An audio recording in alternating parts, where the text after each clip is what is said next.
Hello everyone. Vidali Academy की निष्ठा marathon series for UGC net JRF law and set law for December 2025 attempt में आप सभी का बहुत बहुत स्वागत है। आज हम एक नया यूनिट स्टार्ट करेंगे, unit 9 intellectual property rights and information technology law. इस यूनिट में जितनी भी इंपॉर्टेंट चीजें हैं जैसे कि सेक्शंस, बैर एक्ट के प्रोविजंस और केस लॉज, उन सभी को डिटेल में समझेंगे। ठीक है, स्टार्ट करते हैं हमारे यूनिट को। But before starting don't forget to join our Telegram channel and Discord server to get all the study material in different regional languages. You can also WhatsApp us for other inquiries.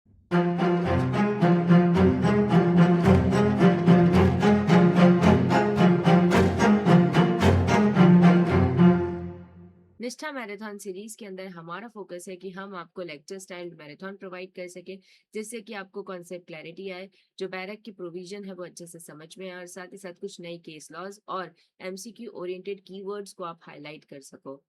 इस marathon को, जो unit 9 का एक lecture styled marathon है, उसे 2 parts में cover करेंगे और इसके जितने भी इंपॉर्टेंट एमसीक्यूज हैं वो आपको हमारे डिस्कॉर्ड और टेलीग्राम चैनल पर मिल जाएंगे, तो उसे भी जरूर ज्वाइन कीजिएगा। यूनिट 9 का जो सिलेबस है उसमें टोटल 10 टॉपिक्स दिए हुए हैं।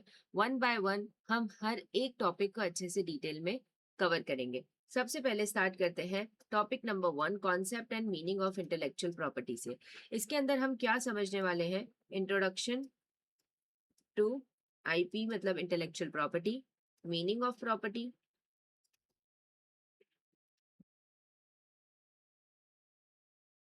Introduction to IPR intellectual property rights and types.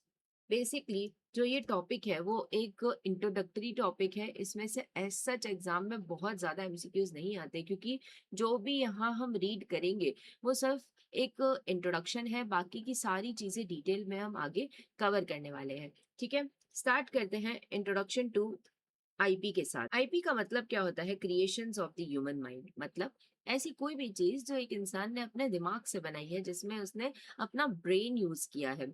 जैसे कि कोई एक पोएट है जिसने एक पोयम लिखी, या फिर एक साइंटिस्ट है जिसने एक मशीन बनाई, एक पेंटर ने किसी पेंटिंग को बनाया है। तो यहाँ पर सब कुछ क्या है? एक क्रिएशन है ह्यूमन माइंड का।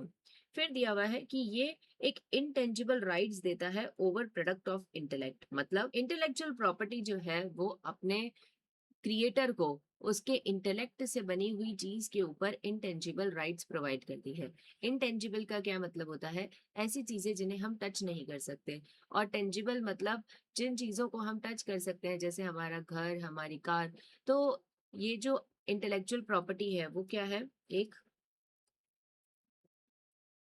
इनटेंजिबल एसेट है। जैसे कि एक सॉन्ग है तो वो टेंजिबल नहीं है, लेकिन अगर उसकी कोई सीडी है तो वो टेंजिबल है।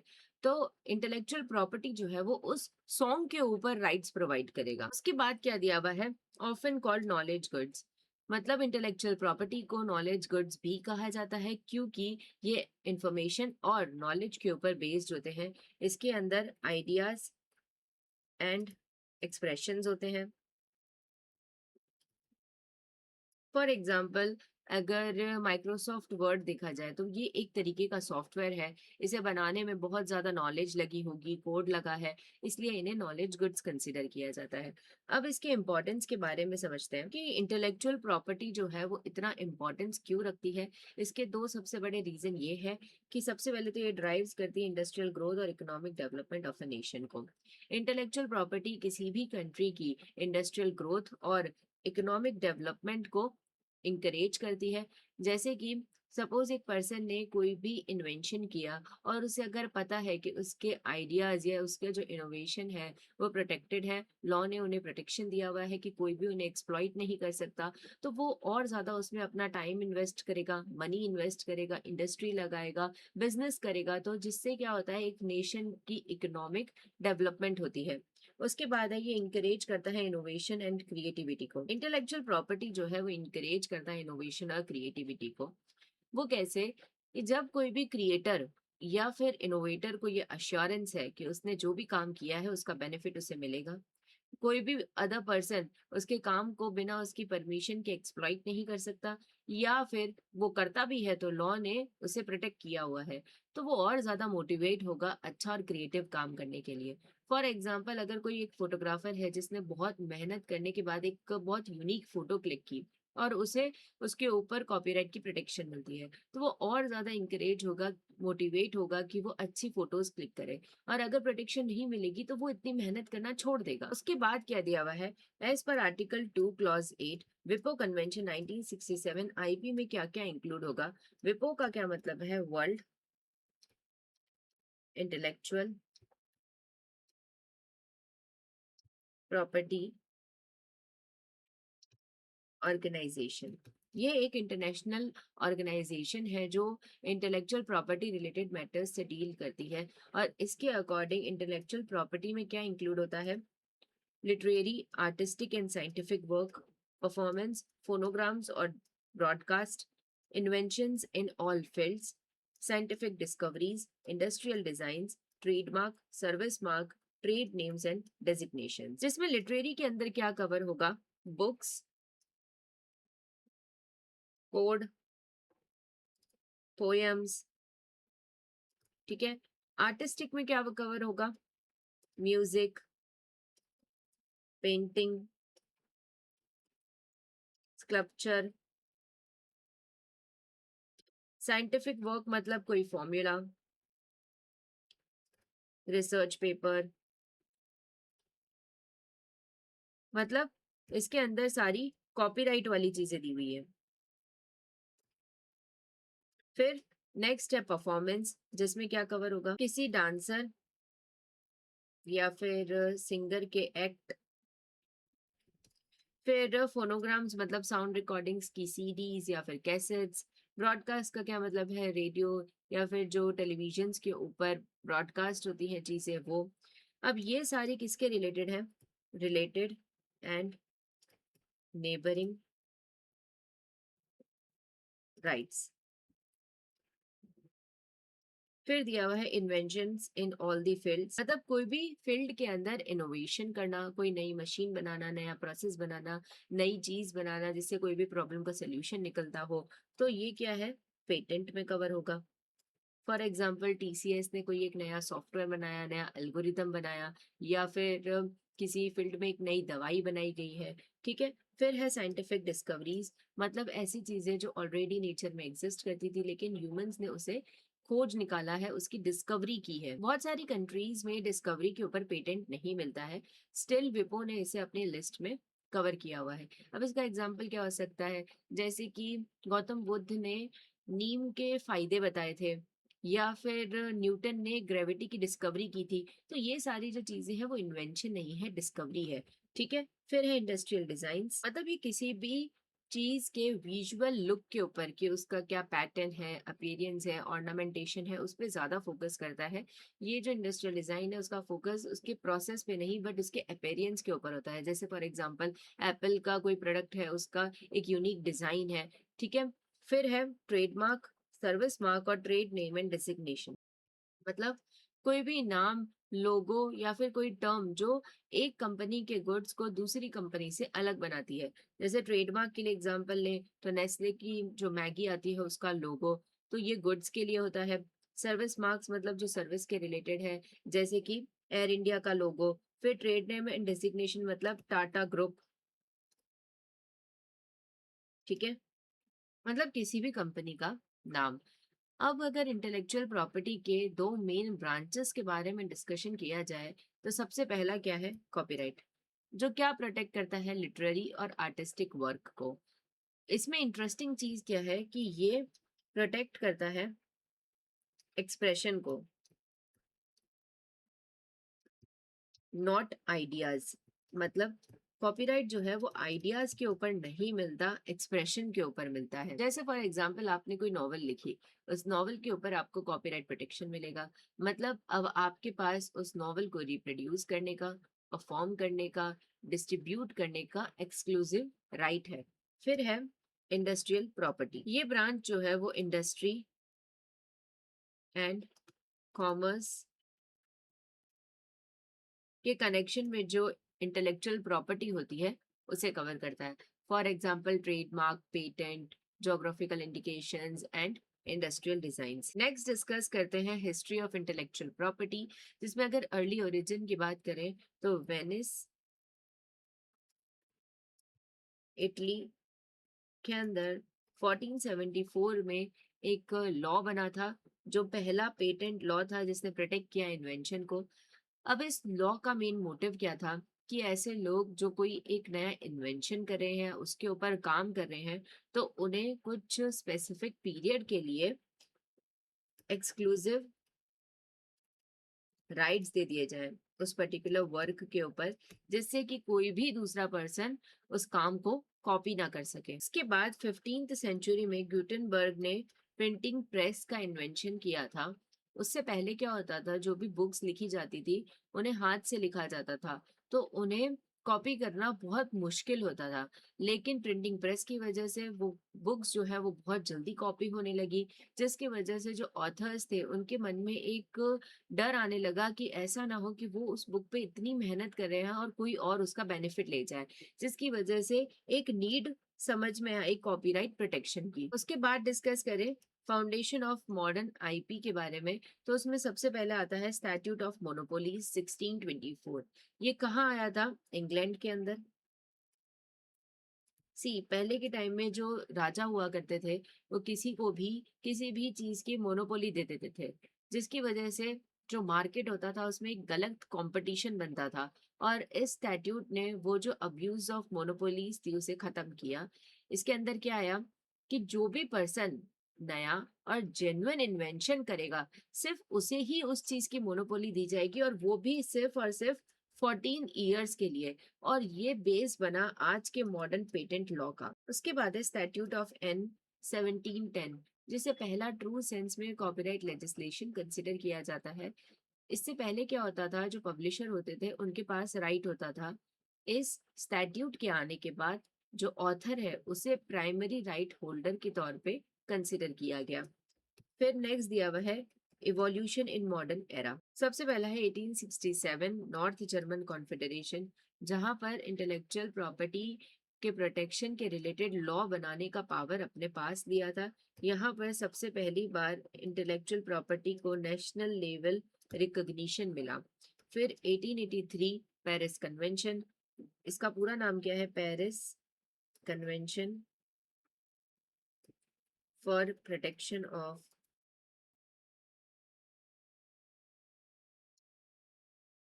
Industrial property. ये इंटरनेशनल लेवल पर इंडस्ट्रियल प्रॉपर्टी को प्रोटेक्ट करने के लिए सबसे पहला और बड़ा कन्वेंशन था। इसका मेन प्रिंसिपल क्या था? National treatment. मतलब कि अगर आप एक मेंबर कंट्री के सिटीजन हो, नागरिक हो, तो आपको दूसरी मेंबर कंट्रीज में ऐसे ही आईपी प्रोटेक्शन मिलेगा जैसे कि उन मेंबर कंट्रीज के सिटीजन्स को मिलता। फॉर एग्जाम्पल, अगर दो कंट्री का नाम लें, जर्मनी और इंडिया, और ये दोनों ही सपोज करो पेरिस कन्वेंशन का पार्ट है, तो इंडियन कंपनी को अगर जर्मनी में कोई भी ट्रेडमार्क रजिस्टर करवाना है, तो उसे वैसे ही आईपी प्रोटेक्शन मिलेगा जैसे कि वो जर्मनी का नेशनल को मिलता। फिर नेक्स्ट दिया हुआ है 1886 बर्न कन्वेंशन। बर्न कन्वेंशन का पूरा नाम क्या है? Burn convention for the protection of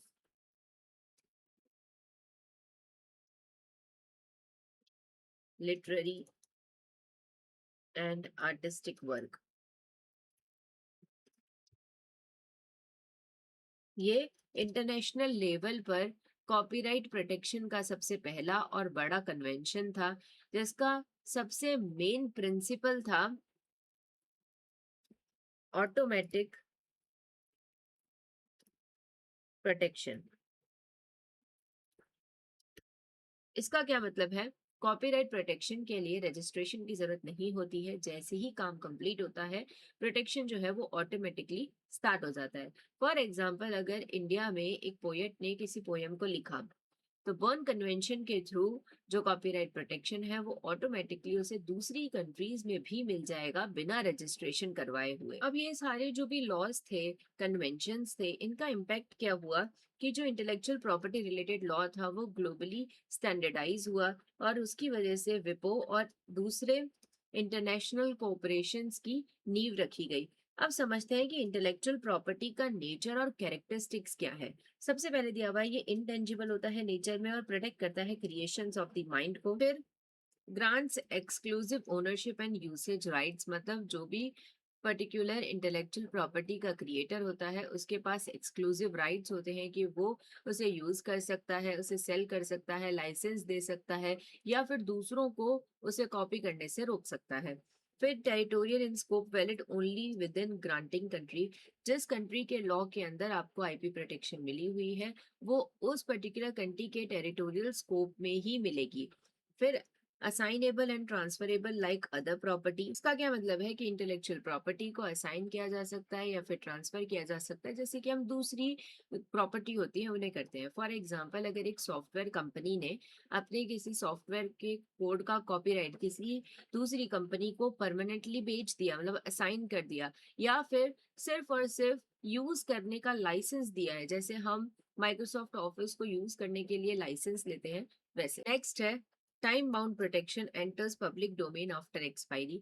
जो इंटेलेक्चुअल प्रॉपर्टी का प्रोटेक्शन है वो हमेशा के लिए नहीं मिलता, कुछ स्पेसिफिक टाइम पीरियड के लिए मिलता है और जब वो टाइम पीरियड खत्म हो जाता है उसके बाद जो वो काम था वो पब्लिक डोमेन में चला जाता है। आगे दिया हुआ है कि ज्यादातर इंटेलेक्चुअल प्रॉपर्टी जो है उनके लिए ऑफिशियल रजिस्ट्रेशन करवाने की जरूरत होती है। नेक्स्ट है ये डायनेमिक नेचर का होता है जो इवॉल्व करता है विद टेक्नोलॉजी और इनोवेशन। नेक्स्ट डिस्कस करते हैं मीनिंग ऑफ प्रॉपर्टी। पहला पॉइंट क्या है जिसमें property refers to the highest right to anything owned और कंट्रोल्ड, मतलब कि प्रॉपर्टी जो है वो किसी भी चीज के ऊपर हाईएस्ट राइट है, मतलब या तो आप उस चीज के ओनर हो या तो आप उस चीज को कंट्रोल कर सकते हो। मतलब ये जो राइट है वो आपको उस पर्टिकुलर चीज को यूज करने का, उसे बेचने का या फिर दूसरे लोगों को उस चीज को यूज करने से रोकने का राइट देता है। फिर दिया हुआ है ये इंक्लूड करता है ownership of land, goods, shuttles and intangible rights like trademark और कॉपीराइट्स। मतलब प्रॉपर्टी के अंदर सिर्फ और सिर्फ फिजिकल चीजें नहीं आती बल्कि लैंड्स, गुड, शटल्स और इंटेंजिबल राइट्स जैसी चीजें भी इंक्लूड होती है। फिर दिया हुआ है ये कवर करता है beneficial rights to thing with monetary value, transferable and inheritable. Next, property को हम डिफाइन कर सकते हैं as a object over which ownership और कंट्रोल राइट्स जो है वो एक्सटेंड होते हैं। उसके बाद एक केस लॉ दिया हुआ है जीलूभाई नानभाई काचर वर्सेस स्टेट ऑफ गुजरात। ये केस जो है वो मेनली किसके कनेक्शन में था? लैंड एक्विजिशन और कॉन्स्टिट्यूशनल राइट्स के ऊपर। बट इसमें सुप्रीम कोर्ट ने प्रॉपर्टी की डेफिनेशन दी थी जिसमें उन्होंने ये कहा कि प्रॉपर्टी सिर्फ एक चीज नहीं है बल्कि उसके साथ क्या आता है, बंडल ऑफ राइट्स मिलते हैं। बंडल ऑफ राइट्स मतलब ओनरशिप, यूज करने का राइट, पोजेशन का राइट, ठीक है।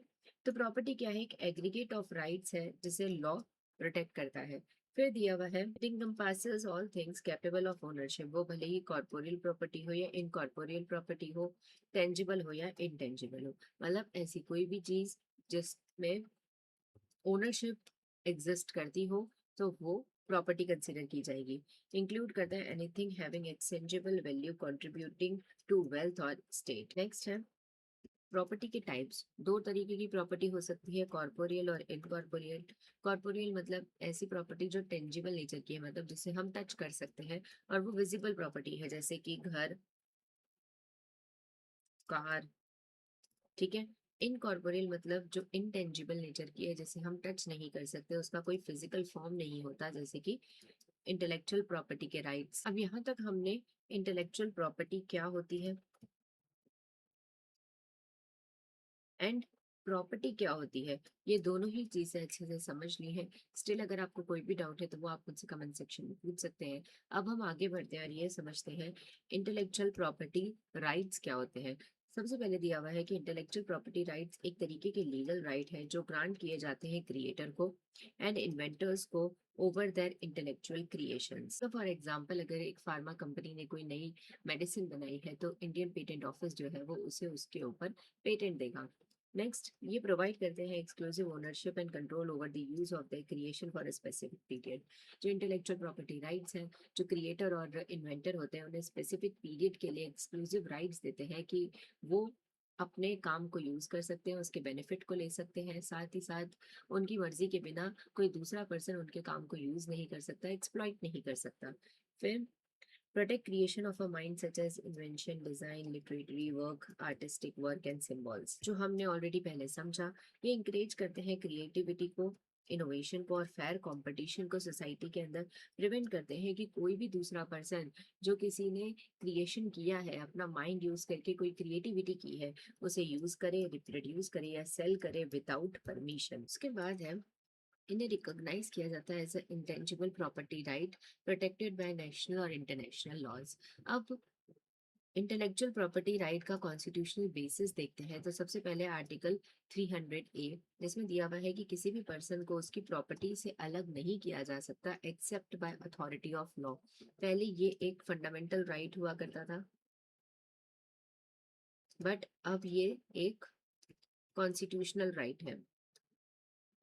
ठीक है, मतलब कि अगर जो आईपीआर है वो भी एक प्रॉपर्टी है, इसलिए जो आर्टिकल 300 ए है वो इंटेलेक्चुअल प्रॉपर्टी में भी प्रोटेक्शन देगा। मतलब कोई भी पर्सन या फिर कोई गवर्नमेंट जो है वो आपको आपके आईपीआर मतलब इंटेलेक्चुअल प्रॉपर्टी राइट से अलग नहीं कर सकती except by authority of law. ये अप्लाई होता है बोथ टेंजिबल और इनटेंजिबल प्रॉपर्टी के ऊपर। प्रॉपर्टी जो है वो एक्वायर की जा सकती है, ऐसा नहीं है कि प्रॉपर्टी एक्वायर ही नहीं हो सकती, की जा सकती है होली पूरी तरीके से भी या पार्टली भी, पब्लिक अगर इंटरेस्ट में कोई चीज है तो, लेकिन उसके अगेंस्ट में एक रीजनेबल कंपनसेशन प्रोवाइड करना होगा। इसे आईपीआर के कॉन्टेक्स्ट में समझे तो पेटेंट लॉ में इसे कंपलसरी लाइसेंसिंग कहा जाता है।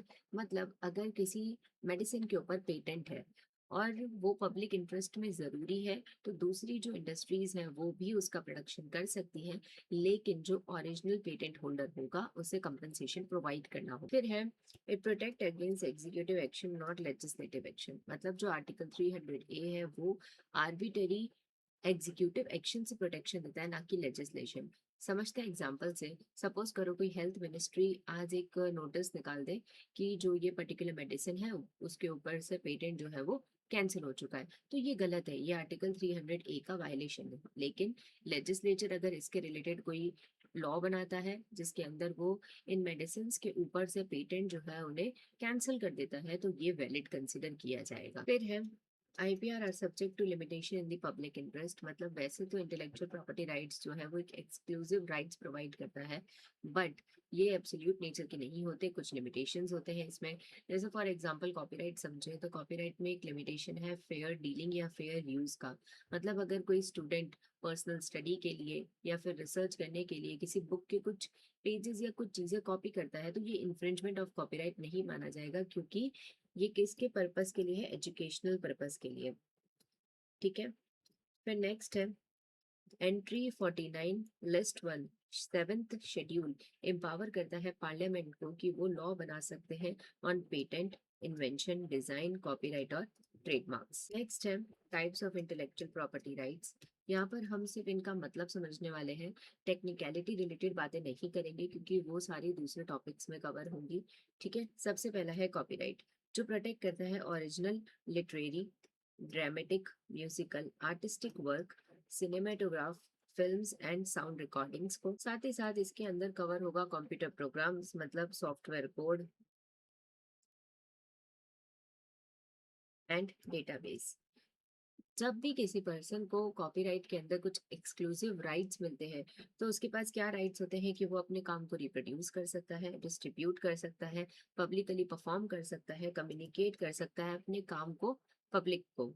फिर इंटरनेशनल कॉपीराइट ऑर्डर जो है वो प्रोटेक्ट करता है वर्क फ्रॉम स्पेसिफाइड कंट्रीज। इसका मतलब क्या है कि इंडिया के अंदर उन ऑथर्स के काम को भी प्रोटेक्शन मिलेगा जिनके साथ इंडिया का एग्रीमेंट है। इससे क्या इंश्योर होता है कि ग्लोबल लेवल पर प्रोटेक्शन प्रोवाइड की जाए। फिर है protection automatic upon creation, registration is not mandatory but serves as evidence.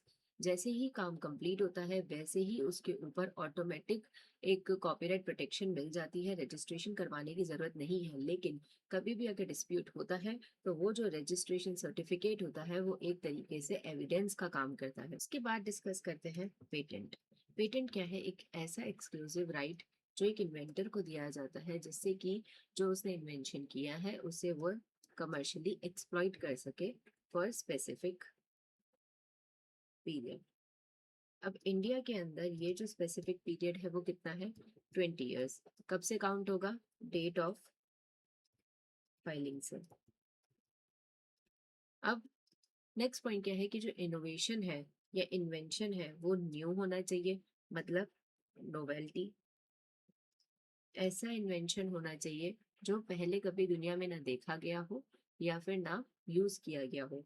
फिर उसमें इन्वेंटिव स्टेप होना चाहिए, मतलब नॉन ऑब्वियस नेचर का होना चाहिए, कि ऐसा नहीं कि उस फील्ड का कोई भी पर्सन उसे इजीली बना दे। उसमें कुछ टेक्निकल एडवांस होना चाहिए। फिर एक इंडस्ट्रियल एप्लीकेशन होना चाहिए, मतलब यूटिलिटी होनी चाहिए। फिर क्या है? Patent monopoly exchange for disclosure to the public. इसका क्या मतलब है? पेटेंट का जो सिस्टम है वो एक बार्गेन की तरह काम करता है, जिसमें जो गवर्नमेंट है वो इन्वेंटर को स्पेसिफिक पीरियड के लिए एक्सक्लूसिव राइट्स प्रोवाइड करती है, मतलब मोनोपोली देती है अपने जो भी इन्वेंशन को यूज करने के लिए। लेकिन बदले में इन्वेंटर को पूरे इन्वेंशन का जो भी प्रोसेस है, जो भी है उसके इन्वेंशन रिलेटेड इंफॉर्मेशन उसे पब्लिकली डिस्क्लोज करनी पड़ती है, जिससे कि क्या होगा, जब भी वो स्पेसिफिक पीरियड जिसके लिए उसे एक्सक्लूसिव राइट मिला है वो खत्म होगा तो जो भी लोग हैं वो उसे यूज कर सकते हैं। फिर पोस्ट एक्सपायरी जो इन्वेंशन है वो पब्लिक डोमेन में एंटर कर जाता है, मतलब जो स्पेसिफिक पीरियड दिया गया था, मोनोपोली जिस पीरियड के लिए दी गई थी एक इन्वेंटर को, वो खत्म हो गई। तो उसके बाद जो इन्वेंशन है वो अब पब्लिक डोमेन में एंटर कर जाएगा, मतलब कोई भी दूसरे पर्सन, कंपनी जो है उस पर्टिकुलर इन्वेंशन को यूज कर सकती है बिना कोई भी तरीके की रॉयल्टी को पे किए। फिर की लॉज देखें पेटेंट रिलेटेड तो क्या है? Invention and design act 1888, patent act 1970 जो फोर्स में कब आया था? 1972 के अंदर। इसका ऑब्जेक्टिव क्या है? इंकरेज करना साइंटिफिक रिसर्च को, न्यू टेक्नोलॉजी को और इंडस्ट्रियल प्रोग्रेस को। नेक्स्ट टाइप है ट्रेडमार्क। आपने काफी सारी कंपनीज के नाम के ऊपर टीएम और आर, ये दो सिंबल देखे होंगे। तो टीएम का क्या मतलब होता है? टीएम एक ऐसा सिंबल है जो ये इंडिकेट करता है कि कंपनी जो है वो इस पर्टिकुलर नाम, लोगो या साइन जो भी है उसे अपना कंसिडर करनी है, भले ही वो फुल्ली रजिस्टर्ड नहीं है, मतलब उन्होंने फाइल कर दिया है लेकिन स्टिल वो रजिस्टर्ड नहीं है। और आर का क्या मतलब है? फुल्ली रजिस्टर्ड ट्रेडमार्क है। अब ट्रेडमार्क वर्ड का क्या मतलब होता है? कोई भी तरीके का साइन, वर्ड, सिंबल, लेबल, यहाँ तक कि कलर कॉम्बिनेशन जो आइडेंटिफाई करे गुड्स और सर्विस को, मतलब कोई भी साइन, वर्ड, सिंबल, लेबल या कलर कॉम्बिनेशन जो एक कंपनी के गुड्स को दूसरी कंपनी से अलग बनाता है। इंडिया के अंदर जो ट्रेडमार्क एक्ट है, ट्रेडमार्क एक्ट 1999, उसमें section 2 subsection 1 clause Z B के अंदर एक डेफिनेशन का पार्ट है ट्रेडमार्क के कि वो ग्राफिकली रिप्रेजेंटेबल और डिस्टिंक्टिव नेचर के होने चाहिए। ग्राफिकली रिप्रेजेंटेबल मतलब जिन्हें हम पेपर के ऊपर ग्राफिकली दिखा सकते हैं, और डिस्टिंक्टिव मतलब जो अलग होने चाहिए, जिससे कंज्यूमर सिर्फ और सिर्फ लोगो, साइन या इससे ही एक सोर्स का पता लगा सके। फॉर एग्जाम्पल, अगर आप किसी प्रोडक्ट के ऊपर ये लोगो देखते हैं तो आप ये देखते ही आइडेंटिफाई कर सकते हैं कि जो पर्टिकुलर प्रोडक्ट है या सर्विस है वो किस ब्रांड से लिंक्ड है। अब ट्रेडमार्क का फंक्शन ही यही होता है, आइडेंटिफाई करना सोर्स, सिग्निफाई करना क्वालिटी और प्रमोट करना एडवर्टाइजिंग। अगर इसी लोगों का एग्जांपल लें तो जैसे ही किसी भी प्रोडक्ट के ऊपर हमने शूज के ऊपर इसका लोगो देखा, हमने आइडेंटिफाई कर लिया कि ये जो प्रोडक्ट है वो किस कंपनी का है। एक अश्योरेंस आ गया कि ये लोगो बना हुआ है तो इस कंपनी की जो क्वालिटी स्टैंडर्ड है वो मैच हुए होंगे। साथ ही एडवर्टाइजमेंट में भी हेल्प करता है।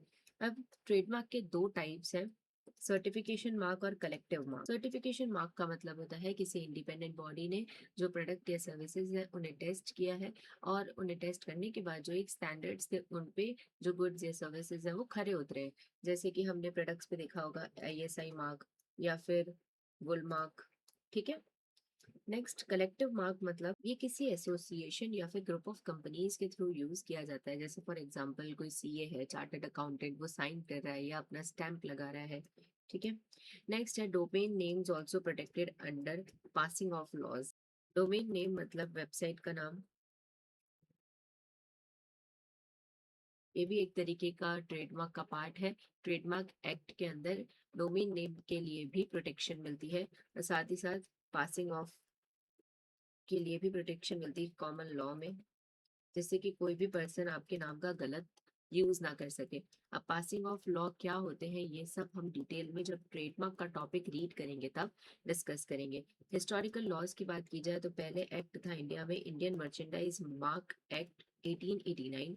उसके बाद आया ट्रेडमार्क एक्ट 1940 और जो अभी भी रनिंग है वो है ट्रेडमार्क एक्ट 1999। नेक्स्ट है इंडस्ट्रियल डिजाइन। ये जो इंटेलेक्चुअल प्रॉपर्टी राइट है वो किसी भी चीज के विजुअल लुक को प्रोटेक्ट करती है, जैसे कि shape, configuration, pattern, ornament, colour on an article 2D या फिर 3D। विपो के अकॉर्डिंग इंडस्ट्रियल डिजाइन जो है वो किसी भी आर्टिकल के ऑर्नामेंटल और एस्थेटिक लुक के ऊपर होता है, ना कि उसके फंक्शन के ऊपर। मतलब जो फोकस है वो फंक्शन पे नहीं बल्कि उसके अपीयरेंस के ऊपर है।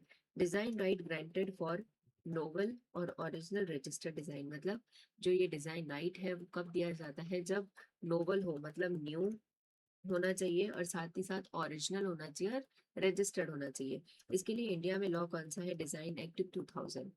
नेक्स्ट है जोग्राफिकल इंडिकेशंस। जोग्राफिकल इंडिकेशन एक ऐसा इंडिकेशन है जो आइडेंटिफाई करता है गुड्स को कि वो एक स्पेसिफिक प्लेस से आए हैं, जिनके अंदर एक यूनिक क्वालिटी होती है, एक रेपुटेशन होती है ड्यू टू देयर ओरिजिन, जैसे कि दार्जिलिंग की चाय, कांचीपुरम का सिल्क। अब जोग्राफिकल इंडिकेशन में जो राइट्स है वो प्रिवेंट करते हैं misuse bye non qualified producers. मतलब ऐसे प्रोड्यूसर्स जो उस पर्टिकुलर रीजन से बिलोंग नहीं करते वो उसके नाम का गलत इस्तेमाल ना करे, ये होने से बचाता है। Does not restrict same use of technique by others.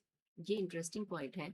जो जोग्राफिकल इंडिकेशन है वो प्रोसेस को यूज करने से नहीं रोकते बल्कि नाम को यूज करने से रोकते हैं। जैसे कि सपोज करो कांचीपुरम सिल्क को बनाने के लिए एक प्रोसेस यूज होता है, तो कोई डिफरेंट वीवर भी इसे यूज कर सकता है, लेकिन वो उसे कांचीपुरम सिल्क के नाम से नहीं बेच सकता। फिर रजिस्ट्रेशन जो है वो प्रोटेक्ट करता है इंडिकेशन साइन इटसेल्फ। नेक्स्ट है layout design of integrated circuits. ये प्रोटेक्ट करता है जो ओरिजिनल लेआउट यूज हुए हैं सेमीकंडक्टर सर्किट्स के अंदर उन्हें। फॉर एग्जांपल जो चिप्स यूज होती है इन फोन और टीवीज। अब इसका जो रजिस्ट्रेशन है वो कब होगा, जब वो ओरिजिनल नेचर के होंगे, not commercially exploited and distinguishable from others. ये इंश्योर करता है कि एक इनोवेशन प्रोटेक्शन मिले इलेक्ट्रॉनिक्स और आईटी सेक्टर में। नेक्स्ट क्या है, प्लांट वेराइटीज। फार्मर्स और प्लांट वेराइटीज के राइट्स को प्रोटेक्ट करने के लिए इंडिया में एक एक्ट आया, protection of plant varieties and farmer right act 2001।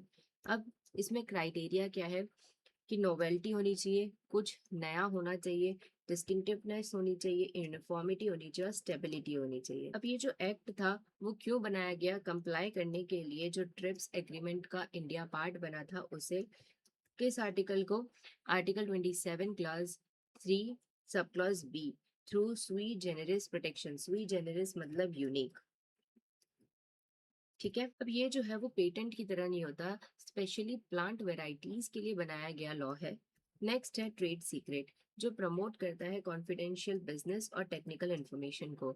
इसे सीक्रेट रखना ही इसका प्रोटेक्शन है, ना कि कोई रजिस्ट्रेशन। ये प्रोवाइड करता है इकोनॉमिक एडवांटेज और competitiveness. For example Coca Cola बनाने का फॉर्मूला, क्लाइंट लिस्ट या फिर मैन्युफैक्चरिंग प्रोसेसेस। उसके बाद दिया हुआ है know how.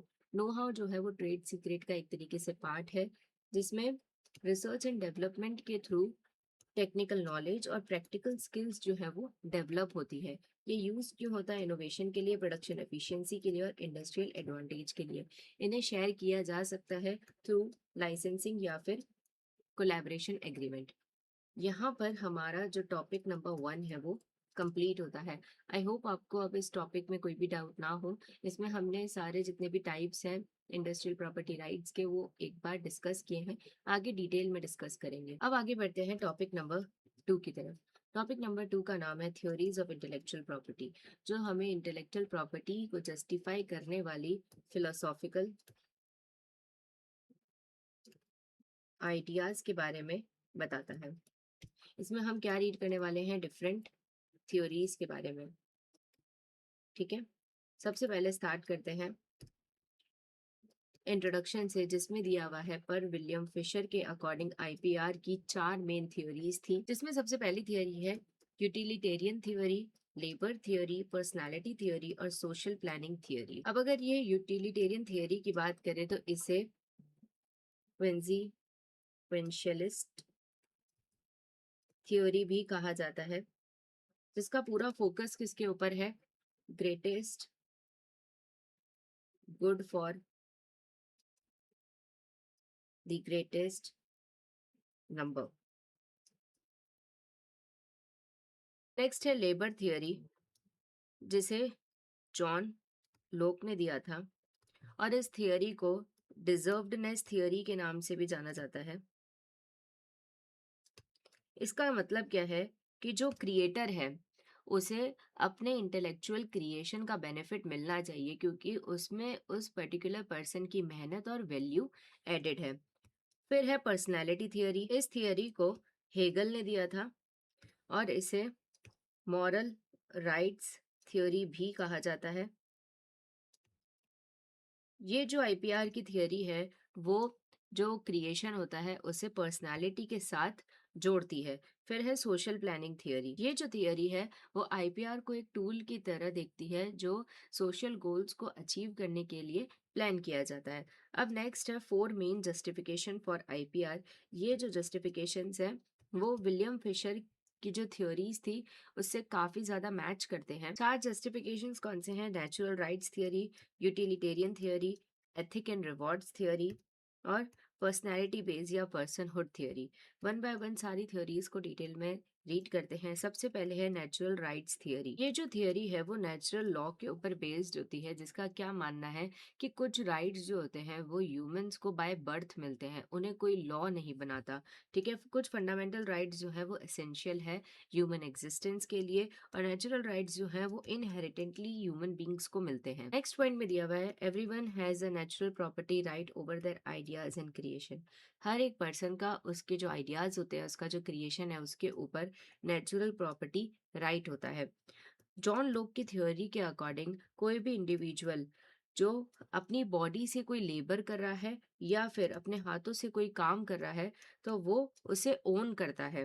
Property arises when human labour जो है वो मिक्स्ड होता है विद अनओन्ड ऑब्जेक्ट्स और आइडियाज। मतलब फॉर एग्जांपल अगर जंगल में एक जमीन है तो वो क्या है, एक अनओन्ड ऑब्जेक्ट है। अब आप उसमें अपना लेबर लगाओ, उस पर खेती करो, उस पर काम करो, तो नेचुरल थियरी के अकॉर्डिंग वो लैंड अब आपकी हो जाएगी। अब इस थियरी में सबसे बड़ा इशू ये था कि ये फेल हो गया जस्टिफाई करने के लिए time limited protection of IPR, क्योंकि इस थियरी के अकॉर्डिंग तो फिर वो राइट हमेशा के लिए रहना चाहिए, तो फिर टाइम लिमिटेड प्रोटेक्शन क्यों है आईपीआर के अंदर, ये थियरी उस चीज को जस्टिफाई नहीं कर पाई थी। नेक्स्ट है यूटिलिटेरियन थियरी। ये जो थियरी है वो बेंथम के प्रिंसिपल के ऊपर बेस्ड है, greatest happiness for the greatest number. IPR जो है वो एग्जिस्ट करता है मैक्सिमाइज करने के लिए सोशल वेलफेयर को बाय इंकरेजिंग इनोवेशन। मतलब आईपीआर जो है वो एक इंसेंटिव देने का टूल है। फिर है एक्ट यूटिलिटेरियनिज्म, मतलब एक एक्ट को तभी मॉरल कहा जा सकता है जब वो हर सिचुएशन में बेस्ट रिजल्ट्स थे। अगर हम आईपीआर के कॉन्टेक्स्ट में देखें तो पेटेंट के जो एक्सक्लूसिव राइट्स हैं वो उसे ही मिलने चाहिए जो सोशल बेनिफिट प्रोवाइड करे। फिर क्या दिया हुआ है कि आईपीआर को तभी सही माना जा सकता है जब वो बेनिफिट प्रोवाइड करे सोसाइटी को इकोनॉमिकली और वो प्रमोट करे प्रोग्रेस को। इस थियरी के की एडवोकेट्स कौन थे, जेरेमी बेंथम और जॉन स्टुअर्ट मिल। इस थियरी का सबसे बड़ा क्रिटिसिज्म ये है कि डिफिकल्ट है बैलेंस मेंटेन करना इनोवेशन बेनिफिट और मोनोपोली कॉस्ट के बीच में। इसका मतलब ये है कि आईपीआर से इनोवेशन बेनिफिट तो होता है, लेकिन एक मोनोपोली की बहुत बड़ी कीमत चुकानी पड़ती है, जिसकी वजह से प्रोडक्शन कम होता है और डिस्ट्रीब्यूशन में कमी आ जाती है। उसके बाद थियरी है एथिक एंड रिवॉर्ड थियरी, जो रिकॉग्नाइज करती है moral obligation to reward creators for their effort. मतलब जो ये थियरी है वो इस चीज को सपोर्ट करती है कि जो भी क्रिएटर था उसे वो रिस्क लेने के लिए वो क्रिएटिविटी के लिए, अपने टाइम के लिए, अपने एफर्ट के लिए, सबके लिए रिवॉर्ड करना एक मॉरल ऑब्लिगेशन है। ये जस्टिफाई करता है एक्सक्लूसिव आईपी राइट्स को as ethical compensation for contribution to society. Ensure करता है कि एक फेयर और प्रोपोर्शनल रिवॉर्ड मिले उन्हें उनके इनोवेशन और क्रिएटिविटी के लिए। एम्फेसाइज करता है both moral satisfaction and social utility. अब नेक्स्ट थियरी है पर्सनहुड थियरी, जो फोकस करता है पर्सनल डेवलपमेंट पे और सेल्फ एक्चुअलाइजेशन के ऊपर। फिर दिया हुआ है इंडिविजुअल फॉर्म करता है अपनी आइडेंटिटी को थ्रू देयर क्रिएटिव वर्क। इस थियरी को प्रोपाउंड किया है इमैनुअल कांत और हेगल ने। हेगल का क्या व्यू था कि आर्टिस्टिक एक्सप्रेशन जो होते हैं वो रिफ्लेक्ट करते हैं एक पर्सनालिटी को। Protection is akin to safeguarding personhood. For example, जब एक फोटोग्राफर कोई एक यूनिक फोटो क्लिक करता है तो वो फोटो उसकी पहचान बन जाती है। अब अगर कोई दूसरा पर्सन उस फोटो को मॉडिफाई करे या फिर उसे मिस रिप्रेजेंट करे, तो वो सिर्फ उसके आर्ट को कॉपी नहीं कर रहा बल्कि उसकी पर्सनालिटी के ऊपर अटैक कर रहा है। तो कॉपीराइट के जो मॉरल राइट्स होते हैं, जैसे कि एट्रीब्यूशन राइट्स, वो इसके ऊपर बेस्ड है। विलियम फिशर के अकॉर्डिंग प्रॉपर्टी राइट्स तभी जस्टिफाइड होती हैं जब वो प्रमोट करती हैं ह्यूमन फ्लरिशिंग को, जैसे कि उनकी प्राइवेसी, आइडेंटिटी और सेल्फ रियलाइजेशन। अब इस थियोरी का सबसे बड़ा लिमिटेशन ये था कि पर्सनालिटी हमेशा टाइड नहीं होती है to the success of the creation. मतलब हो सकता है कि जो एक बुरा इन्वेंशन हो वो भी एक पर्सन के पूरे पर्सनालिटी को रिफ्लेक्ट करता हो, तो क्या उसे आईपीआर प्रोटेक्शन नहीं मिलनी चाहिए? तो ये तय करना मुश्किल है कि कितनी पर्सनैलिटी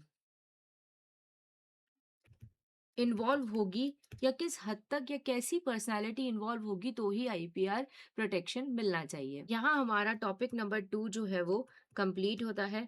आई होप आपको ये टॉपिक अब अच्छे से समझ में आया हो। स्टिल कोई भी डाउट है तो वो आप मुझसे कमेंट सेक्शन में पूछ सकते हैं। अब हम आगे बढ़ते हैं टॉपिक नंबर 3 पे, जिसका नाम है international conventions pertaining to the intellectual properties. ये काफ़ी इंपॉर्टेंट टॉपिक है यूनिट 9 का, जिसमें से काफ़ी एमसीक्यूज एग्जाम में आते हैं। इसमें हम टोटल 35 कन्वेंशंस और ट्रीटीज रीड करने वाले हैं। सबसे पहले इंट्रोडक्शन समझते हैं कि क्यों इंटरनेशनल आईपी प्रोटेक्शन की जरूरत पड़ी। इस सब की शुरुआत हुई वियना एग्जीबिशन जो 1873 में हुआ था, जहां पर काफ़ी जो इन्वेंटर्स थे उन्हें और जो इंडस्ट्रियलिस्ट थे उन्हें बुलाया गया अपने नए इन्वेंशंस को दिखाने के लिए। लेकिन जो फॉरेन इन्वेंटर्स थे उन्होंने इसे अटेंड करने से मना कर दिया, क्योंकि उन्हें एक डर था कि जिस कंट्री में जाके वो अपने इन्वेंशंस को शो करेंगे तो वो वहाँ पर उनके आइडियाज चोरी हो जाएंगे और कोई भी लॉ उन्हें प्रोटेक्ट नहीं करेगा। जब इतना बड़ा इंटरनेशनल इवेंट सिर्फ और सिर्फ आईपी प्रोटेक्शन की कमी की वजह से फेल हो गया, तब एक नीड समझ में आई कि ग्लोबल ट्रेड और इनोवेशन के लिए जो global cooperation for IP protection की नीड है। फिर दिया हुआ है पेरिस कन्वेंशन 1883, जो सबसे पहली मेजर ट्रीटी थी फॉर इंडस्ट्रियल प्रॉपर्टी। फिर बर्न कन्वेंशन जिसने इंट्रोड्यूस किया कॉपीराइट प्रोटेक्शन को इंटरनेशनली। इन दोनों ही कन्वेंशन को हमने ऑलरेडी थोड़ा डिटेल में रीड किया और आगे और ज़्यादा डिटेल में रीड करेंगे। दोनों ने क्रिएट किए इंटरनेशनल ब्यूरो फॉर एडमिनिस्ट्रेशन। दोनों को चलाने के लिए, मैनेज करने के लिए इंटरनेशनल ब्यूरो बनाए गए। 1893 में इन दोनों के जो एडमिनिस्ट्रेशन थे उन्हें मर्ज करके बिरपी बनाया गया, जो आगे जाके विपो का प्रीडेसेसर बना। उसके बाद दिया हुआ है 1995 में डब्ल्यूटीओ का जो ट्रिप्स एग्रीमेंट था वो एक मेजर टर्निंग पॉइंट माना जाता है आईपीआर की हिस्ट्री में। अब इसने क्या किया, पहली बार आईपीआर के स्टैंडर्ड्स को ग्लोबल लेवल पर स्टैंडर्डाइज किया, साथ ही साथ इसे ट्रेड के साथ कनेक्ट किया। डब्ल्यूटीओ ने यह भी इंश्योर किया कि जो भी ट्रिप्स एग्रीमेंट के प्रोविजंस को कंप्लाई नहीं करेगा उसे पेनल्टी और ट्रेड सैंक्शंस का सामना करना पड़ सकता है। फिर ट्रिप्स का स्ट्रक्चर क्या है? पार्ट 1 में विपो कन्वेंशन दिया हुआ है, पार्ट 2 में treaties on copyright and part 3 में treaties on industrial property. One by one सारी चीजों को डिटेल में समझते हैं। स्टार्ट करते हैं विपो कन्वेंशन से। विपो कन्वेंशन को साइन किया गया था 1967 में स्टॉकहोम के अंदर और वो फोर्स में आया था 1970 के अंदर। विपो यूएन की एक स्पेशलाइज्ड एजेंसी है, मतलब कि ये यूएन के साथ मिलके आईपी रिलेटेड जो भी चीज़ें हैं, मैटर्स हैं, उनके साथ डील करता है। अब इसका ओरिजिन कैसे हुआ था? ये सक्सेसर है बिरपी का। जो बिरपी कैसे फॉर्म हुआ था? By merging secretariats of Paris and Berne conventions. अब इसका पर्पस क्या है? प्रमोट करना ग्लोबल क्रिएटिविटी को, इनोवेशन को और रिकॉग्निशन देना इन्वेंटर्स और ऑथर्स को। अब ये जो कन्वेंशन है वो यूएन के फ्रेमवर्क के अंडर ऑपरेट होता है, किसके लिए? आईपी प्रोटेक्शन और ट्रीटी एडमिनिस्ट्रेशन के लिए। नेक्स्ट है ऑब्जेक्टिव्स क्या हैं विपो के? तो ये प्रमोट करता है आईपी प्रोटेक्शन को world wide through state cooperation और कोलैबोरेशन, इंश्योर करता है कि एडमिनिस्ट्रेटिव कोऑर्डिनेशन रहे आईपी यूनियंस के बीच में, इंकरेज करता है international harmonisation of IP laws and practices. अब अगर हम विपो के फंक्शंस की बात करें तो उसे 3 पार्ट्स में डिवाइड किया गया है: नॉर्मेटिव, प्रोग्रामेटिव और क्लासिफिकेशन एंड स्टैंडर्डाइजेशन। जिसमें नॉर्मेटिव में क्या आता है कि विपो स्टैब्लिश करता है global standards and norms for IP protection. मतलब विपो जो है वो आईपी प्रोटेक्शन के लिए ग्लोबल स्टैंडर्ड्स और नॉर्म्स को सेट करने के लिए जो ट्रीटीज होती हैं वो बनाता है, या फिर जो ऑलरेडी एग्जिस्टिंग ट्रीटीज है उसमें अमेंडमेंट करता है। फिर है प्रोग्रामेटिव, जो प्रोवाइड करता है legal and technical assistant to member states. फिर दिया हुआ है क्लासिफिकेशन एंड स्टैंडर्डाइजेशन, जिसमें विपो जो है वो डेवलप करता है international system for patent, trademark and designs. जैसे कि फॉर एग्जांपल नाइस क्लासिफिकेशन।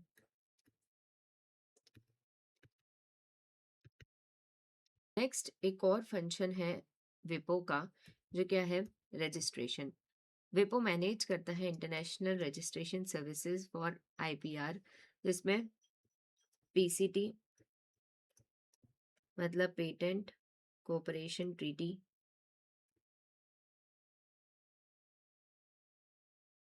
या फिर हेग सिस्टम। फिर एक और एग्जांपल में क्या ले सकते हैं? Madrid system. अब ये जो है वो हेल्प करता है एक इन्वेंटर को कि वो एक ही एप्लीकेशन में बहुत सारी कंट्रीज में आईपी राइट के प्रोटेक्शन के लिए अप्लाई कर सकता है।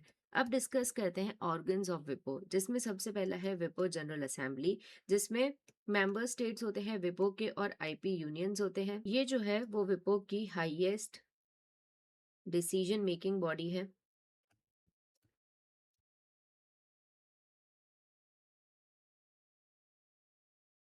अब जनरल असेंबली जो है विपो की, उसके फंक्शंस क्या हैं? अपॉइंट करना डायरेक्टर जनरल, रिव्यू करना रिपोर्ट्स एंड अडॉप्ट करना बजट को, ओवरसीज करना फाइनेंशियल और एडमिनिस्ट्रेटिव मैटर्स को।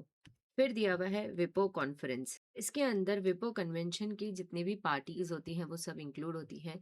ये बाइनली मिलते हैं, मतलब साल में 2 बार।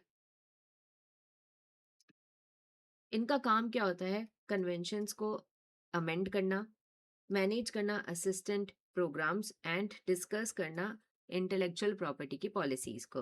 फिर है विपो कोऑर्डिनेशन कमिटी। ये जो कमिटी है वो कैसे फॉर्म हुई थी? पेरिस और बर्न यूनियन एग्जीक्यूटिव कमिटीज से मिलकर।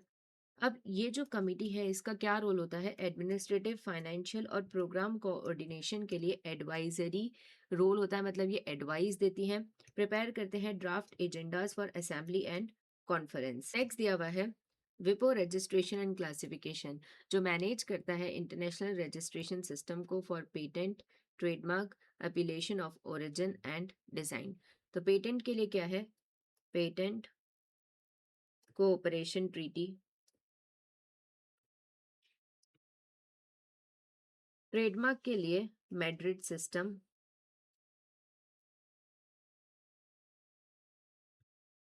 एपिलेशन ऑफ ओरिजिन के लिए लिस्बन एग्रीमेंट, और डिजाइन के लिए हेग सिस्टम।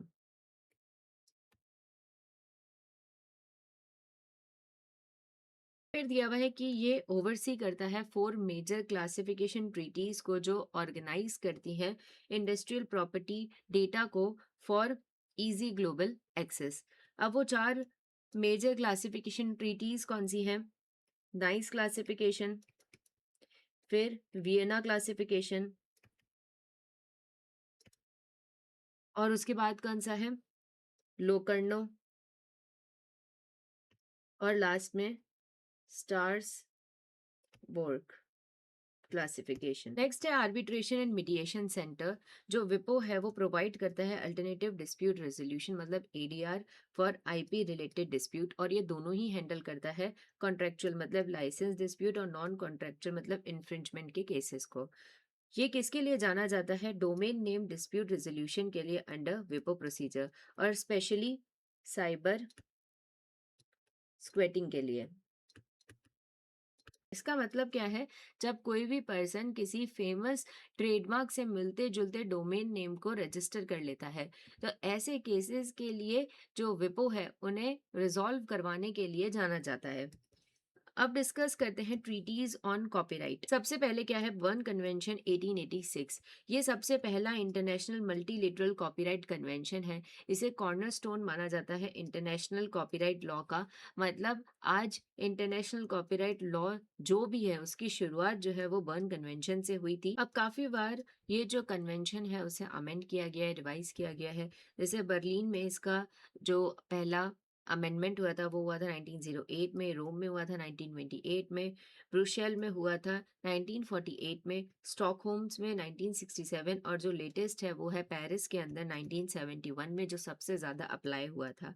अब ये जो कन्वेंशन है वो कवर करता है literary, artistic, dramatic, musical, cinematographic work and derivative works. Derivative work क्या होते हैं? जो ओरिजिनल कामों में से आते हैं, जैसे कि ट्रांसलेशन और अडेप्टेशंस। फिर टर्म ऑफ प्रोटेक्शन क्या है? 50 years after authors death.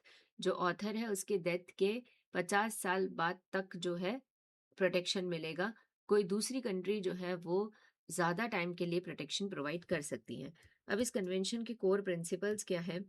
National treatment मतलब जो फॉरेन वर्क्स हैं from Berne members get the same protection as domestic works. इसका मतलब क्या है? कोई भी काम जो बर्न मेंबर कंट्री में बनाया गया है उसे बाकी की जो मेंबर कंट्रीज हैं उसमें भी सेम प्रोटेक्शन मिलेगी जैसे कि उनके सिटीजन्स को मिलती। इसमें किसी भी तरीके का डिस्क्रिमिनेशन नहीं होगा। फिर है ऑटोमेटिक प्रोटेक्शन। रजिस्ट्रेशन या कोई भी फॉर्मेलिटी की ज़रूरत नहीं होती है कॉपीराइट के लिए। द मोमेंट काम कंप्लीट होता है वैसे ही कॉपीराइट प्रोटेक्शन मिलने स्टार्ट हो जाती है। नेक्स्ट डिस्कस करते हैं ऑथर के क्या राइट्स हैं इस कन्वेंशन के अंदर। तो दो पार्ट्स में डिवाइडेड है, इकोनॉमिक राइट और मॉरल राइट। इकोनॉमिक राइट्स में क्या दिया हुआ है? रिप्रोड्यूस कर सकता है जो ऑथर है अपने काम को, ट्रांसलेट कर सकता है डिफरेंट लैंग्वेज में, फिर ब्रॉडकास्ट कर सकता है, पब्लिक के सामने परफॉर्म कर सकता है, एडप्टेशन कर सकता है। एडप्टेशन मतलब जो काम उसने किया है उसमें कुछ चेंजेस करके कोई नया काम कर सकता है, यूज कर सकता है उसे फिल्म में, और साउंड रिकॉर्डिंग कर सकता है। फिर है मॉरल राइट्स। मॉरल राइट्स जो है वो एक ऑथर की डिग्निटी और रिस्पेक्ट के साथ कनेक्टेड होते हैं और इन्हें ट्रांसफर नहीं किया जा सकता। इसमें दो मेन राइट्स इन्वॉल्व होते हैं। पहला है पैटर्निटी राइट्स, दूसरा है इंटीग्रिटी राइट्स। पैटर्निटी राइट्स मतलब राइट टू ऑथरशिप। जो काम मैंने किया है उसका क्रेडिट लेने का अधिकार, राइट भी मेरे पास है।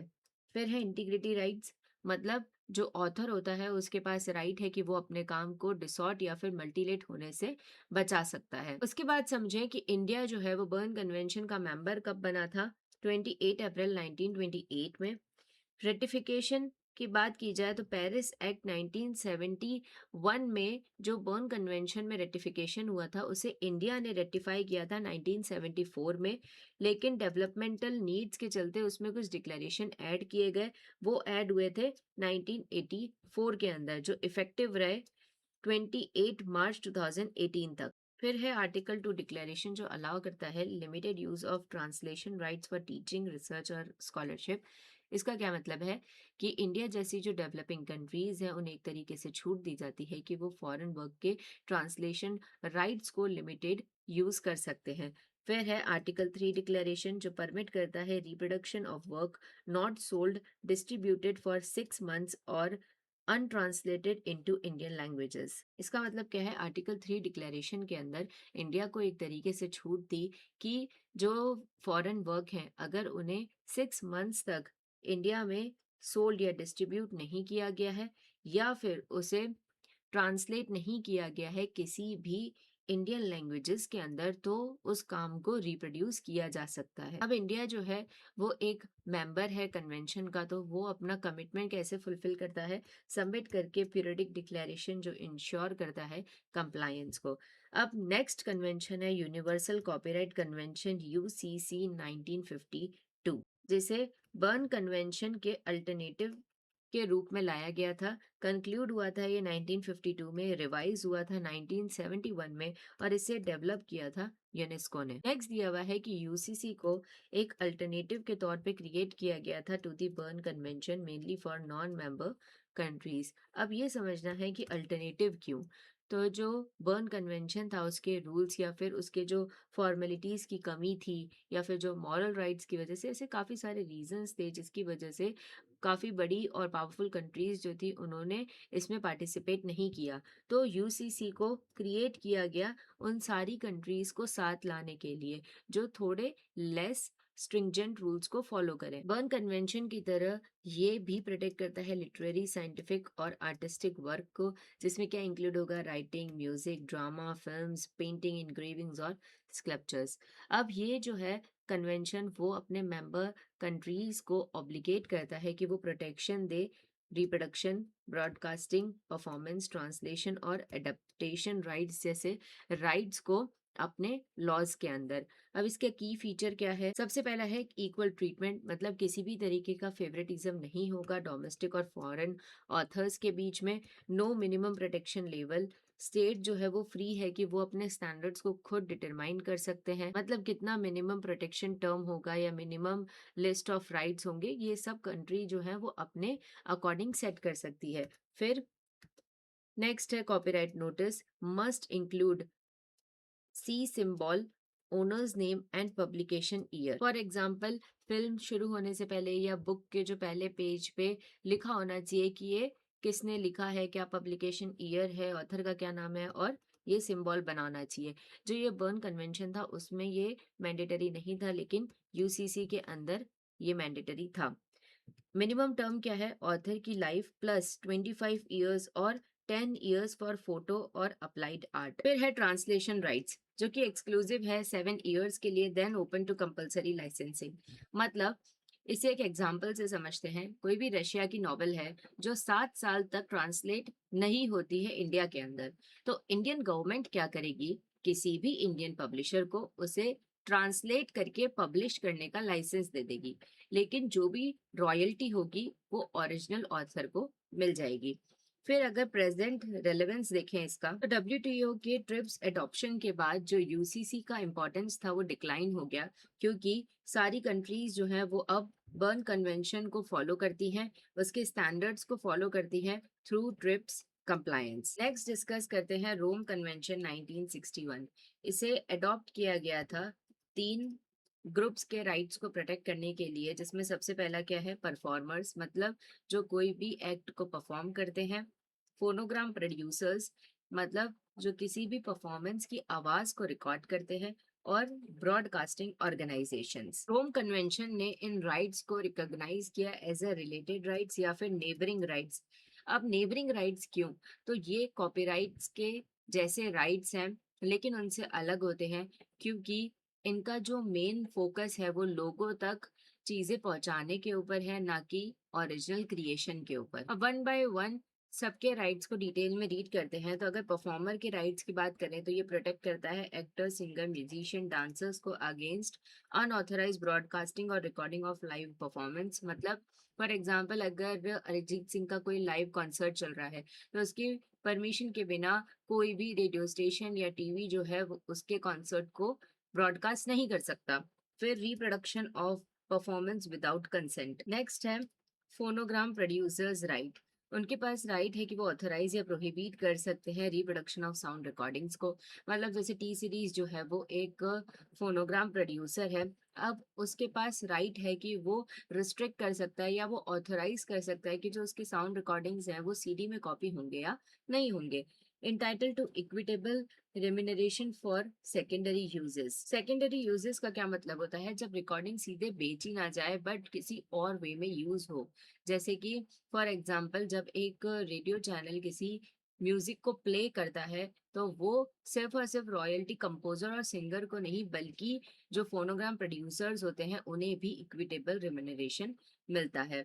स्टेट में opt out of the remuneration provision, ये एक इम्पॉर्टेंट पॉइंट है। रोम कन्वेंशन के अंदर जो मेंबर स्टेट्स होते हैं उन्हें ये राइट मिलता है कि जो ये प्रोविजन हमने पढ़ा उससे वो पर्टिकुलर स्टेट ऑप्ट आउट कर सकता है। उसके बाद डिस्कस करते हैं ब्रॉडकास्टिंग ऑर्गेनाइजेशन राइट्स। उनके पास राइट्स है कि वो ऑथराइज कर सकते हैं, प्रोहिबिट कर सकते हैं रीब्रॉडकास्टिंग, फिक्सेशन या रिप्रोडक्शन ऑफ ब्रॉडकास्ट को।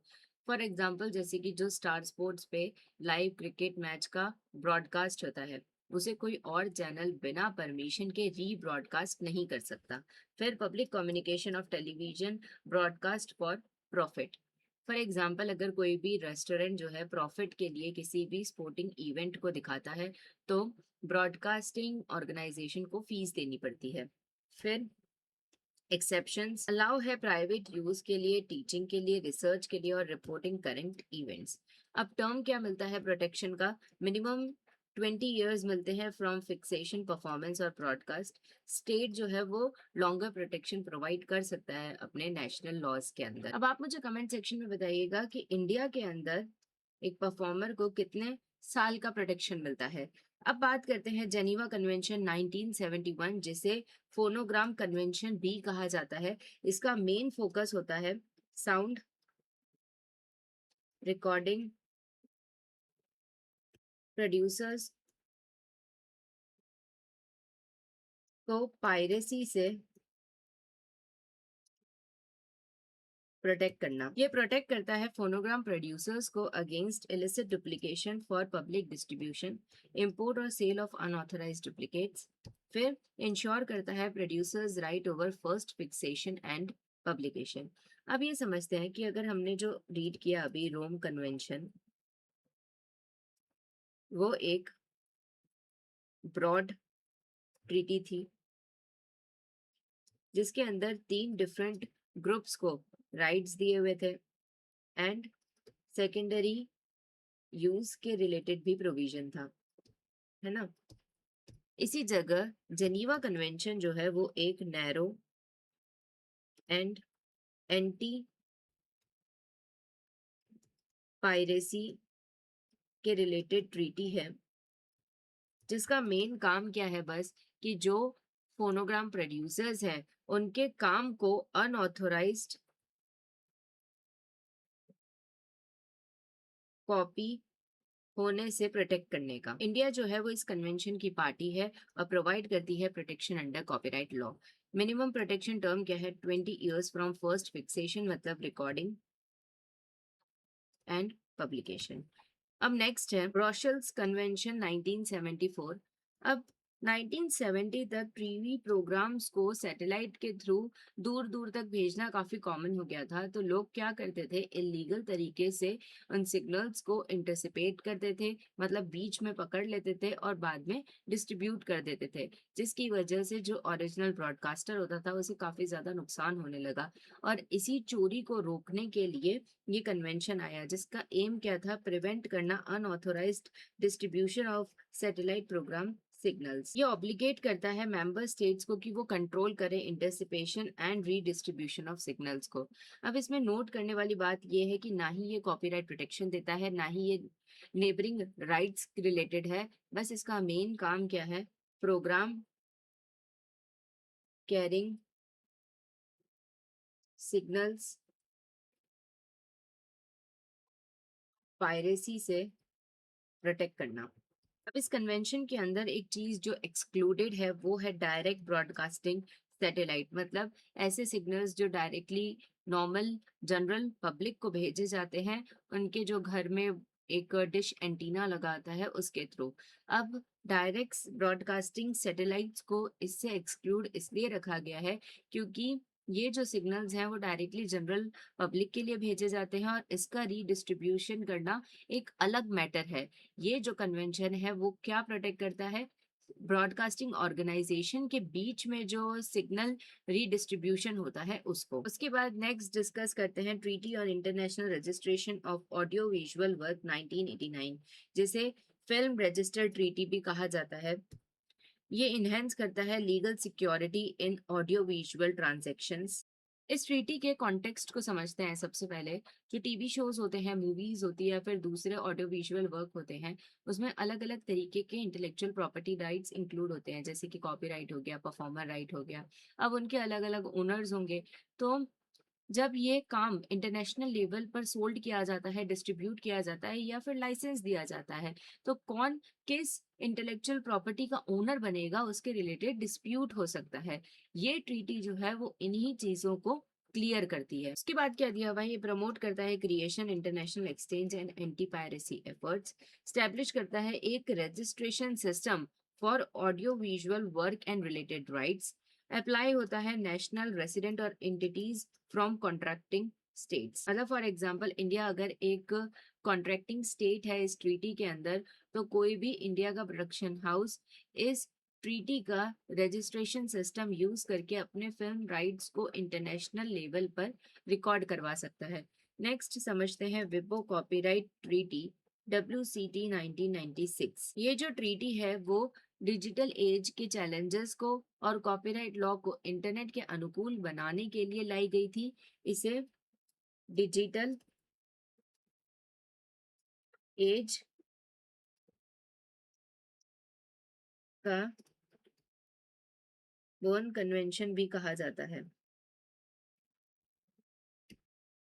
ठीक है, ये अडॉप्ट किया गया था to bridge the gap between TRIPS and digital technology development. एक स्पेशल एग्रीमेंट है under article 20 of the Berne convention. मतलब कि ये जो ट्रीटी है वो अलग से कोई न्यू ट्रीटी नहीं बनाई गई थी, बल्कि बर्न कन्वेंशन के अंदर ही आर्टिकल 20 में एक स्पेशल एग्रीमेंट के तौर पे आई थी। इसका मतलब जो बर्न कन्वेंशन के कोर प्रिंसिपल्स हैं, ये ट्रीटी उन्हें फॉलो करती है और साथ ही साथ एक एडिशनल प्रोविजन प्रोवाइड करती है। फिर इसने एक्सटेंड किया कॉपीराइट प्रोटेक्शन को to digital and electronic environments. उसके बाद दिया हुआ है प्रोटेक्टेड वर्क। इस ट्रीटी के अंदर प्रोटेक्टेड वर्क कौन से हैं? कंप्यूटर प्रोग्राम्स, उन्हें लिटरेरी वर्क कंसीडर किया गया। फिर वो किसी भी मोड ऑफ एक्सप्रेशन में क्यों ना हो, इसका मतलब सॉफ्टवेयर पायरेसी भी कॉपीराइट इन्फ्रिंजमेंट है।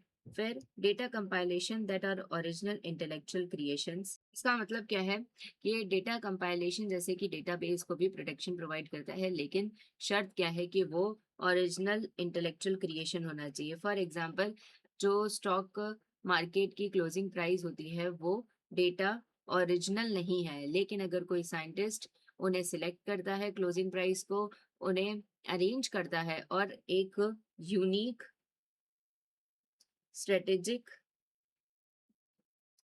डेटाबेस बनाता है, तो उसे इस ट्रीटी के अंदर प्रोटेक्शन मिल सकती है। अब इस ट्रीटी के अंदर ऑथर्स के पास कौन से एक्सक्लूसिव राइट होते हैं कि वो अपने काम को डिस्ट्रीब्यूट कर सकता है, रेंटल ऑफ ओरिजिनल और कॉपीज, कम्युनिकेट कर सकता है पब्लिक को including online availability. Next discuss करते हैं विपो performances and phonograms treaty, WPPT 1996 को। ये जो ट्रीटी है वो Rome convention and Geneva convention के राइट्स को डिजिटल एनवायरनमेंट में और ज्यादा स्ट्रॉन्ग करती है। पहला पॉइंट क्या है, ये कॉम्प्लीमेंट करती है WCT को, प्रोटेक्ट करती है परफॉर्मर और फोनोग्राम प्रोड्यूसर्स को। मतलब VCT ने ऑथर्स एंड कंपोजर्स को कॉपीराइट प्रोटेक्शन दिया डिजिटल वर्ल्ड में, और WPPT इस ट्रीटी ने परफॉर्मर्स एंड फोनोग्राम प्रोड्यूसर्स को प्रोटेक्शन दिया डिजिटल एज के अंदर। इसके अगर एग्जाम्पल से समझा जाए तो सोनू निगम जो एक परफॉर्मर है और उसका गाना जो है वो किसी भी इंटरनेट प्लेटफॉर्म पर स्ट्रीम हो रहा है या चल रहा है, तो उसके राइट्स को कौन सी ट्रीटी प्रोटेक्ट करेगी? WPPT के थ्रू उसे प्रोटेक्शन मिलेगी। वहीं जो उस सॉन्ग्स के वर्ड है, मतलब जो लिरिकिस्ट है, उसका राइट कौन प्रोटेक्ट करेगा? WCT। फिर डिस्कस करते हैं कि इस ट्रीटी के अंदर परफॉर्मर के पास क्या राइट्स होते हैं। इकोनॉमिक राइट्स जो है वो किसके रिलेटेड है? फिक्स्ड परफॉर्मेंस के रिलेटेड।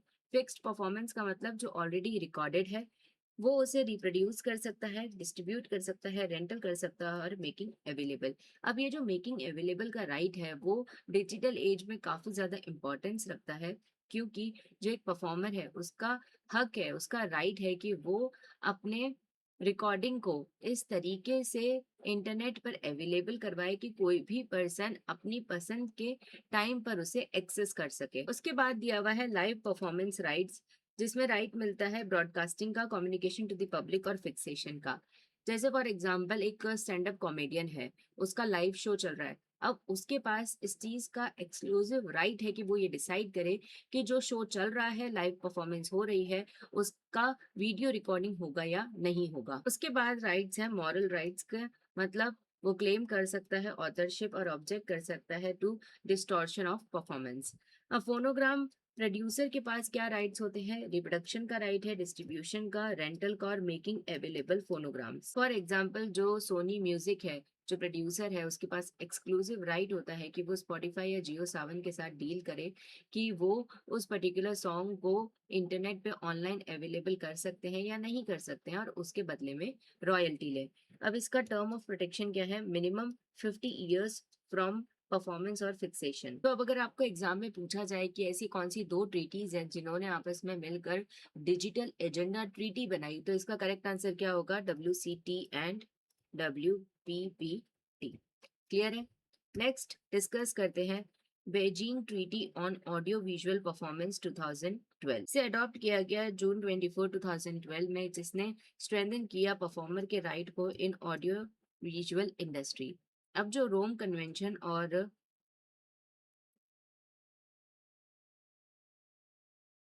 WPPT जो ये ट्रीटी थी, उसमें परफॉर्मर के राइट्स के बारे में दिया हुआ था, लेकिन स्टिल जो फिल्म्स और दूसरे ऑडियो विजुअल वर्कर्स होते हैं उनके राइट्स में कुछ गैप था, स्पेशली तब जब उनकी परफॉर्मेंस को फिल्म में फिक्स्ड कर दिया जाता है। तो ये जो ट्रीटी थी उसने उसी गैप को फिल किया। इसने स्टैब्लिश किया एक international legal framework for performance protection. अब इससे क्या हुआ कि एक जो परफॉर्मर था उसे अपने काम पर ज्यादा कंट्रोल मिला और बेटर रिम्यूनरेशन मिलने में भी हेल्प हुई, स्पेशली तब जब उसकी जो परफॉर्मेंस है वो डिजिटल प्लेटफॉर्म पर यूज की जा रही हो। इसके बेनिफिशियरी कौन थे? परफॉर्मर्स हु आर नेशनल और रेसिडेंट ऑफ कॉन्ट्रैक्टिंग स्टेट्स। और एग्जाम्पल क्या है इसका कि अगर इंडिया और साउथ कोरिया दोनों ही इस ट्रीटी के मेंबर स्टेट है, तो किसी भी इंडियन एक्टर ने अगर कोई भी साउथ कोरियन मूवी में परफॉर्मेंस दी होगी तो वो दोनों ही कंट्रीज के अंदर इस ट्रीटी की वजह से प्रोटेक्टेड होगी। उसके बाद इस ट्रीटी के की फीचर्स दिए हुए हैं। National treatment for exclusive rights and equitable remuneration. For example अगर किसी चाइनीज एक्ट्रेस ने जर्मनी में परफॉर्मेंस दी है तो उसे सेम वही राइट्स या प्रोटेक्शन मिलेंगे जो कि जर्मनी के एक्ट्रेस को मिलते हैं, और साथ ही साथ सेम इक्वल रेम्यूनरेशन भी मिलेगा। रीसेंट डेवलपमेंट क्या है कि वैसे तो ये जो ट्रीटी थी वो 2012 में बनी थी, लेकिन ये फोर्स में आई है अप्रैल 28 2020 में आफ्टर 30 रेटिफिकेशंस। नेक्स्ट डिस्कस करते हैं मराकेज ट्रीटी 2013। ये कॉपीराइट के अंदर human rights and social inclusion के ऊपर बेस्ड एक बहुत ही इम्पोर्टेंट इंटरनेशनल ट्रीटी है, जिसका एम था इनहेंस करना access to published work for the blind, visually impaired and print disabled। मतलब कि इस ट्रीटी का एम क्या था कि जो पब्लिश्ड वर्क हैं उन्हें ब्लाइंड, विजुअली इम्पेयर्ड और प्रिंट डिसेबल्ड लोगों तक पहुंचाया जा सके। अब प्रिंट डिसेबल्ड क्या होता है? जब किसी भी फिजिकल या कोई भी डिसेबिलिटी के चलते स्टैंडर्ड प्रिंट मटेरियल को रीड करने में प्रॉब्लम होती है तो उसे प्रिंट डिसेबल बोलते हैं। अब ये रिक्वायर करता है स्टेट को कि वो परमिट करे exceptions, limitation for production, distribution and public availability of work in accessible format. इसका मतलब क्या है कि ये जो ट्रीटी है वो स्टेट को ये कहती है कि वो अपने कॉपीराइट लॉस के अंदर कुछ लिमिटेशंस दे, जिससे कि बिना कॉपीराइट ओनर के परमिशन के जो पब्लिश्ड वर्क हैं उन्हें रिप्रोड्यूस किया जा सके, डिस्ट्रीब्यूट किया जा सके और पब्लिकली अवेलेबल किया जा सके इन लोगों के लिए एक्सेसिबल फॉर्मेट में। एक्सेसिबल फॉर्मेट क्या होते हैं, जैसे कि ऑडियो बुक, ब्रेल या फिर लार्ज फॉन्ट में बुक को प्रिंट करना। ये इनेबल करता है cross border exchange of accessible copies among member countries. India ने इसे रेटिफाई किया था 2014 में और ये इफेक्टिव हुआ सितंबर 30, 2016 से। नेक्स्ट डिस्कस करते हैं एसेसिबल बुक्स कंसोर्शियम 2014। ये विपो का एक इनिशिएटिव था इम्प्लीमेंट करने के लिए मराकेच ट्रीटी को। अब इसके दो ऑब्जेक्टिव्स थे। सबसे पहले इंक्रीज करना availability of books in accessible formats, support करना cross border sharing of accessible books. Activities क्या है, ये प्रोवाइड करता है training for publishers and accessibility organisations और ऑपरेट करता है ABC global book service, a world wide exchange platform. Next discuss करते हैं ट्रीटीज ऑन इंडस्ट्रियल प्रॉपर्टी, जिसमें सबसे पहली ट्रीटी है पेरिस कन्वेंशन 1883, जिसे 1883 में अडॉप्ट किया गया था, लेकिन काफी बार इसमें रिवीजन्स हुए हैं, अमेंडमेंट्स आए हैं और इसका लेटेस्ट वर्जन है 1967 का। ये पहला मेजर स्टेप था towards international protection of industrial property. ये जो कन्वेंशन है वो कवर करता है पेटेंट को, ट्रेडमार्क को, इंडस्ट्रियल डिजाइन को, ट्रेड नेम को, इंडिकेशंस ऑफ सोर्स और अनफेयर कंपटीशन को। इसमें कोर प्रिंसिपल क्या है, नेशनल ट्रीटमेंट, मतलब जो नेशनल्स हैं मेंबर स्टेट के उन्हें सेम प्रोटेक्शन मिलेगा एज डोमेस्टिक सिटीजन्स। फिर क्या दिया हुआ है, राइट ऑफ प्रायोरिटी। अब ये बहुत इंपॉर्टेंट है, इसे अच्छे से समझते हैं, क्योंकि राइट ऑफ प्रायोरिटी एक क्रिएटर, ओनर या इनोवेटर को टाइम विंडो देता है कि वो अपने फर्स्ट एप्लीकेशन की डेट को दूसरी कंट्रीज में भी सेव कर सके।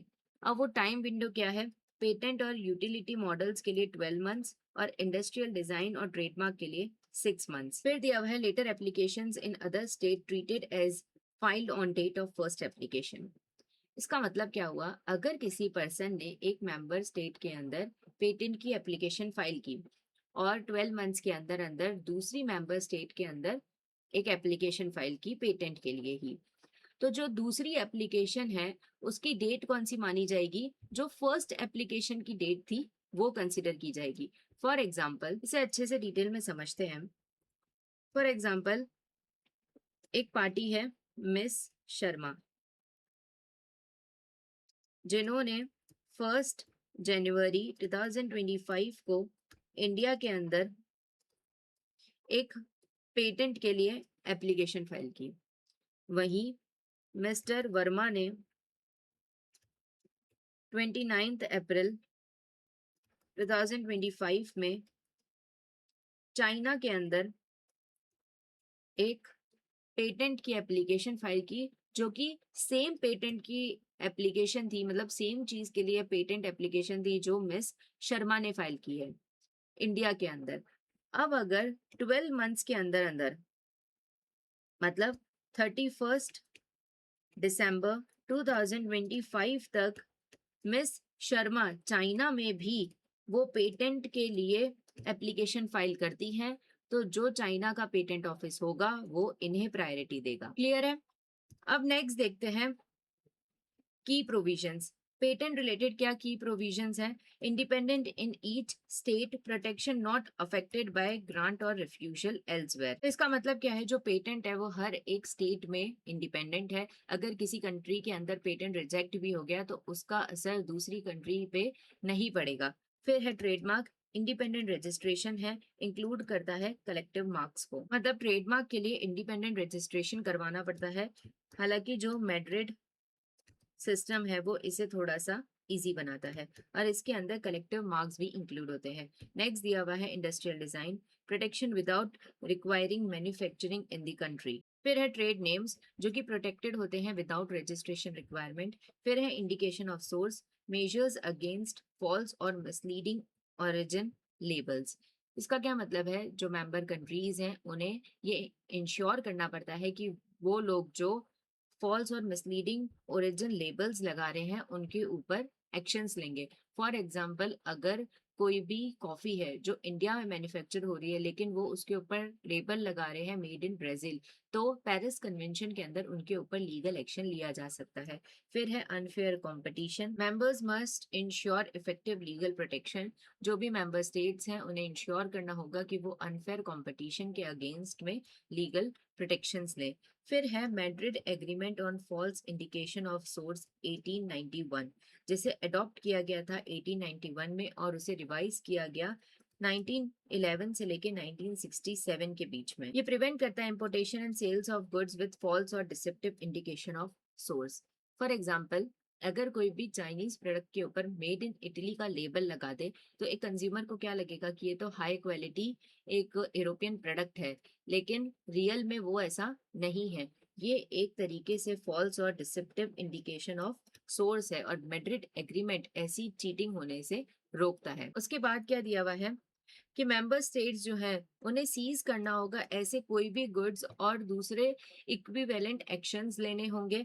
फिर ये जो एग्रीमेंट है वो स्पेसिफाई करता है कि क्या प्रोसीजर रहेगा और क्या कंडीशन रहेगी सीजर की। नेक्स्ट है Madrid agreement and protocol on mark. ये जो मैड्रिड सिस्टम है वो दो चीजों से मिलके बना हुआ है। सबसे पहले है एग्रीमेंट जो 1891 में आया था, ओरिजिनल है ये, जिसमें थोड़े स्ट्रिक्ट प्रोविजन थे और प्रोटोकॉल को बाद में ऐड किया गया उसमें थोड़ी सी फ्लेक्सिबिलिटी लाने के लिए। और ये कौन एडमिनिस्टर करता है, विपो। ये जो प्रोटोकॉल है वो इंट्रोड्यूस किया गया था सिस्टम को और ज्यादा फ्लेक्सिबल बनाने के लिए और एक्सेसिबल बनाने के लिए नॉन मेंबर्स के लिए। जो मेन ट्रीटी थी, लोग उसका पार्ट उसके स्ट्रिक्ट प्रोविजन की वजह से नहीं बने थे। प्रोटोकॉल मतलब जो एग्रीमेंट था उसे उसमें ज्वाइन इसलिए किया गया जिससे कि जो प्रोविजंस है उनको थोड़ा सा फ्लेक्सिबल बनाया जाए। फिर की एडवांटेज क्या है, जो क्रिएटर होता है वो सिंगल इंटरनेशनल एप्लीकेशन फाइल करता है जो सबसे पहले विपो को जाती है। विपो उस एप्लीकेशन को मल्टीपल कंट्रीज के वहां भेजता है आईपी ऑफिसेज में, जहां पर जो ओनर है उसे प्रोटेक्शन चाहिए होती है। आईपीआर का जो ओनर है वो एप्लीकेशन को एक ही लैंग्वेज में फिल कर सकता है, या तो इंग्लिश या तो फ्रेंच, और प्रोटोकॉल के ऐड के बाद स्पेनिश भी, और उसे एक ही बार फीस पे करनी रहेगी। नेक्स्ट दिया हुआ है renewal every 10 years by paying to विपो। अलग अलग कंट्रीज में रिन्यूअल फीस देने के बजाय या प्रोसेस से जाने के बजाय जो हर 10 साल में रिन्यूअल होगा और विपो को फीस पे करनी होगी।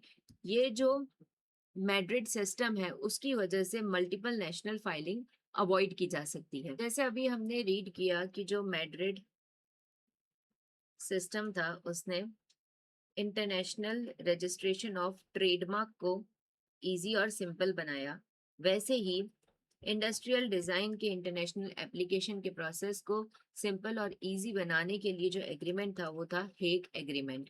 तो Hague agreement on industrial design 1925 की बात करें तो इसे कंक्लूड किया गया था 1925 में, रिवाइज किया गया 1934 में, 1960 और 1999 में, जिसे जेनीवा एक्ट भी कहा जाता है। उसके बाद क्या दिया हुआ है, ये अलाउ करता है international deposit of industrial design through विपो। मतलब एक जो डिजाइन का ओनर है वो विपो के थ्रू सिंगल एप्लीकेशन और सिंगल फी को डिपॉजिट करवा सकता है, और ये जो डिपॉजिट होगा वो दूसरे मेंबर स्टेट्स में वैलिड कंसिडर किया जाएगा। फॉर एग्जांपल, एक कार डिजाइनर ने नए कार की बॉडी शेप का डिजाइन बनाया है और उसे 30 कंट्रीज में इसका प्रोटेक्शन चाहिए, तो वो क्या करेगा, विपो के अंदर एक सिंगल एप्लीकेशन फाइल करेगा और फीस डिपॉजिट करेगा, और विपो 30 कंट्रीज में उसके रजिस्ट्रेशन का प्रोसेस स्टार्ट कर देगा। अब ये सिस्टम का यूज या तो कोई पर्सन या एंटिटी कर सकता है जो मेंबर स्टेट के नेशनल्स हैं, रेसिडेंट है, या फिर एक स्टेब्लिशमेंट है। फिर states can refuse protection within 6 months of publication. मतलब क्या है, जब विप्रो एप्लीकेशन को पब्लिश करता है तो हर एक मेंबर स्टेट के पास राइट है कि वो उसे अपने डोमेस्टिक लॉज के अकॉर्डिंग रिफ्यूज कर सकता है प्रोटेक्शन देने से। कितने मंथ्स के अंदर, 6 months ऑफ पब्लिकेशन के अंदर। प्रोटेक्शन टर्म क्या है इसका, 5 years और ये रिन्यूएबल है फॉर अनदर 5 years। फिर दिया हुआ है 1934 act up to 15 years total, मतलब जो ओरिजिनल एग्रीमेंट था और जो अमेंडमेंट्स हुए थे 1934 तक, तब तक टोटल 15 years की प्रोटेक्शन मिलती थी। लेकिन जो जेनीवा एक्ट आया उसने थोड़ा सा फ्लेक्सिबिलिटी लाई और ये किस पे डिपेंड होने लगा, जो स्टेट है उसके ऊपर। जैसे फॉर एग्जांपल जेनीवा एक्ट के अंदर एक डिजाइनर को मिनिमम 5 years का प्रोटेक्शन मिला हुआ है, लेकिन उसके कंट्री के लॉ के अकॉर्डिंग 25 year का प्रोटेक्शन है, तो उसे इंटरनेशनल रजिस्ट्रेशन के अंदर 25 years का प्रोटेक्शन मिलेगा। नेक्स्ट डिस्कस करते हैं नाइस एग्रीमेंट ऑन क्लासिफिकेशन 1957, जिसने स्टैब्लिश किया international classification for trademark. Trademark जो है वो गुड्स और सर्विसेज को आइडेंटिफाई करता है जिनके लिए उसे यूज किया जाता है। नाइस क्लासिफिकेशन ने उन गुड्स और सर्विसेज को ऑर्गेनाइज किया जिससे कि जो ट्रेडमार्क फाइलिंग है या फिर ट्रेडमार्क सर्च है वो इजी हो जाए। उसके बाद क्लासेस के बारे में देखें तो टोटल 45 क्लासेस हैं, जिसमें से 1 to 34 जो है वो गुड्स के रिलेटेड है या गुड्स कवर करते हैं, और 35 to 45 जो है वो सर्विस को कवर करते हैं।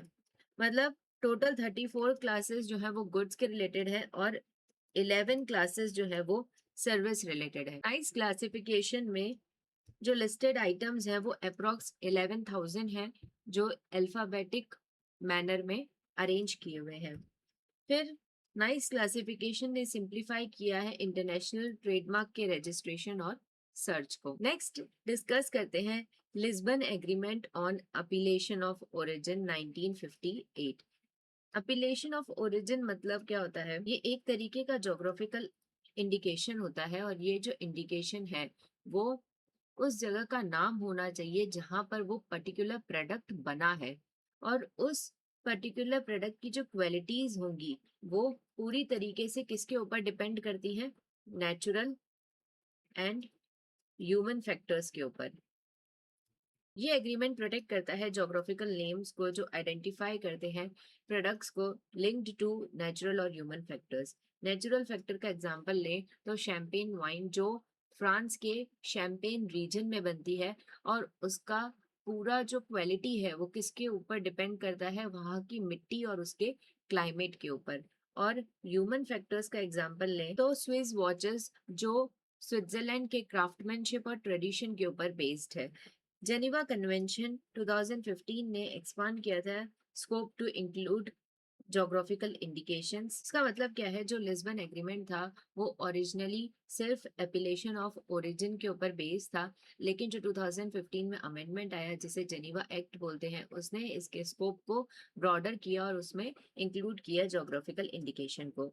Entered into force February 26, 2020। उसके बाद दिया हुआ है Locarno agreement on industrial design classification 1968, जिसे कंक्लूड किया गया था 1968 में और अमेंड किया गया 1979 में। इसने क्या क्लासिफिकेशन किया था? 32 क्लासेस में क्लासिफिकेशन था और 223 सब क्लासेस थे, और अप्रॉक्स कितने गुड्स लिस्टेड थे? 6,320 गुड्स। इसने स्टैंडर्डाइज किया इंटरनेशनल इंडस्ट्रियल डिजाइन की classification for easier registration and search. फिर डिस्कस करते हैं पेटेंट कोऑपरेशन ट्रीटी पीसीटी 1970 को। ये एक तरीके का स्पेशल एग्रीमेंट था पेरिस कन्वेंशन के अंदर। अब अगर किसी भी कंट्री को पीसीटी के अंदर मेंबर बनना है तो ये कंपलसरी होगा कि उसे पेरिस कन्वेंशन का मेंबर बनना पड़ेगा। इसने सिंप्लीफाई किया पेटेंट फाइलिंग को इन multiple countries via single international application. मतलब पीसीटी के अंदर एक इन्वेंटर को सिंगल इंटरनेशनल एप्लीकेशन फाइल करनी है जिसे पीसीटी एप्लीकेशन या फिर इंटरनेशनल एप्लीकेशन कहा जा सकता है। की फीचर्स क्या है इस ट्रीटी के? कि जो भी इन्वेंटर है वो फाइल कर सकता है पीसीटी एप्लीकेशन या इंटरनेशनल एप्लीकेशन को या तो अपने नेशनल ऑफिस में या तो डायरेक्टली विपो के इंटरनेशनल ब्यूरो में। अब इसका जो प्रोसेस होता है वो दो फेज में होता है, इंटरनेशनल फेज और नेशनल फेज। सबसे पहले रीड करते हैं नेशनल फेज एंट्री के बारे में। नेशनल फेज एंट्री के अंदर 30 मंथ्स मिलते हैं फ्रॉम प्रायोरिटी डेट। इसका क्या मतलब है? पीसीटी एप्लीकेशन को फाइल करने के बाद एक इन्वेंटर को 30 to 31 मंथ्स का एक टाइम पीरियड मिलता है, जिसमें उसे ये फिक्स करना होता है कि कौन सी कंट्रीज हैं जिसमें उसे पेटेंट को फाइल करना है, और इस टाइम पीरियड के अंदर उसे उस पर्टिकुलर कंट्रीज के नेशनल पेटेंट ऑफिस में नेशनल फेज में एंट्री करवानी होती है। ठीक है, अब ये जो 31 मंथ्स का टाइम पीरियड है वो कब से स्टार्ट होगा? जब से उस इन्वेंटर ने किसी भी कंट्री में सबसे पहली बार उस पेटेंट को रजिस्टर करने के लिए एप्लीकेशन दी होगी, तब से। उसके बाद इंटरनेशनल फेज में क्या दिया हुआ है? जो विपो है वो international searching authority,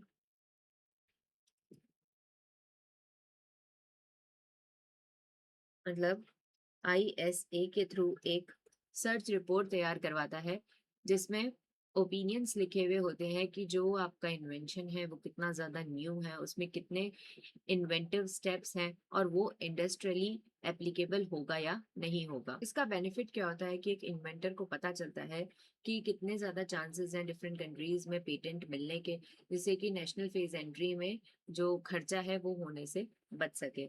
international publication eight 18 month, इसका क्या मतलब है? पीसीटी एप्लीकेशन के जो प्रायोरिटी डेट होती है उसके 18 मंथ्स पूरे होने के बाद विपो जो है उसे इंटरनेशनल लेवल पर पब्लिश कर देता है। ऑप्शनल प्रीलिमिनरी पेटेंटेबिलिटी एनालाइज, इसका मतलब है कि एक इन्वेंटर के पास एक ऑप्शन अवेलेबल होता है जिसे कहते हैं इंटरनेशनल प्रीलिमिनरी एग्जामिनेशन, जिसमें एक स्पेशल एग्जामिनर जो होगा वो आपके इन्वेंशन की डिटेल एनालाइज करेगा और उसकी पेटेंटेबिलिटी पे अपने ओपिनियंस देगा। फिर क्या दिया हुआ है? इंडिया ने इसे ज्वाइन किया था 17 सितंबर 1988 में, और इफेक्टिव हुआ ये इंडिया के अंदर 7 दिसंबर 1998 से। अब नेक्स्ट डिस्कस करते हैं स्टार्सबर्ग एग्रीमेंट 1971। इसने स्टैब्लिश किया इंटरनेशनल पेटेंट क्लासिफिकेशन को। इसका मतलब इसने इन्वेंशंस को टेक्निकल फील्ड के बेस पे ऑर्गेनाइज किया, जिसमें टोटल 8 सेक्शंस हैं, जिन्हें लैटिन अक्षर ए से लेके एच के फॉर्म में शो किया हुआ है। इसके अंदर अप्रॉक्स 61,000 सब डिविजन्स हैं। इस क्लासिफिकेशन को यूज किया जा रहा है बाय 80+ कंट्रीज, और इसे हर 5 साल बाद रिवाइज किया जाता है। अब अगर आपको एग्जाम में ये पूछा जाए कि ऐसा कौन सा एग्रीमेंट है जो पेटेंट के लिए दुनिया में एक यूनिवर्सल लैंग्वेज की तरह काम करता है, तो इसका आंसर क्या होगा? स्टार्सबर्ग एग्रीमेंट। नेक्स्ट डिस्कस करते हैं Vienna agreement on marks classification 1973। ये ट्रेडमार्क के ग्राफिक एंड फिगरेटिव एलिमेंट्स को क्लासिफाई करने के लिए बनाया गया है। अब इसमें क्या दिया हुआ है? ये क्लासिफिकेशन किसके लिए है? For figurative element of marks. Trademark जो है वो दो टाइप के होते हैं। पहला होता है वर्ड मार्क, जिसमें सिर्फ और सिर्फ वर्ड इंक्लूड होता है, जैसे किसी कंपनी का नाम टाटा, तो ये वर्ड मार्क है। फिर दूसरा होता है फिगरेटिव या फिर लोगो मार्क, जिसमें वर्ड और फिगरेटिव का एक कॉम्बिनेशन होता है। अब जो नाइस एग्रीमेंट हमने पहले पढ़ा उसमें गुड्स और सर्विसेज का क्लासिफिकेशन है, वहीं वियना एग्रीमेंट के अंदर लोगों में यूज होने वाली इमेज के ऊपर क्लासिफिकेशन होता है। अगर इसके स्ट्रक्चर को देखें तो इसमें 29 कैटेगरीज हैं, 144 डिविजन्स हैं, और अप्रॉक्स 1600 सेक्शंस हैं। फॉर एग्जाम्पल किसी कंपनी का जो लोगो है वो एक लायन है, तो इसमें कैटेगरी क्या हुई? एनिमल। डिवीजन हुआ वाइल्ड एनिमल्स,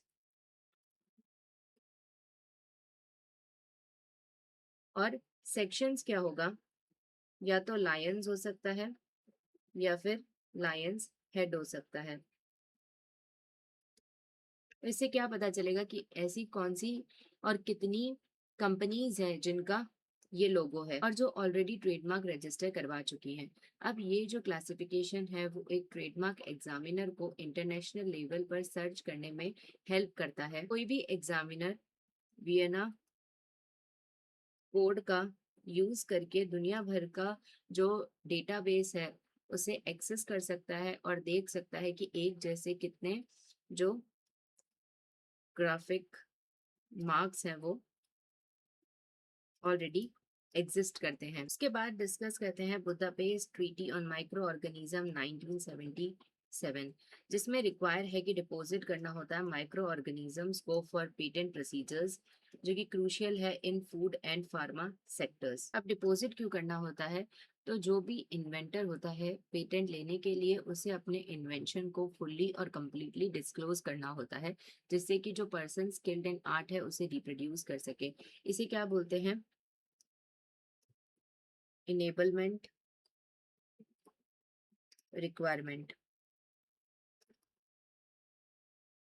अब माइक्रो ऑर्गेनिजम्स के साथ प्रॉब्लम क्या होती है कि उन्हें वर्ड्स में डिस्क्राइब करना इम्पॉसिबल है, बहुत ज़्यादा मुश्किल है, और किसी भी पर्सन को उस पर वापस रिसर्च करने के लिए उसके सैंपल की नीड होती है।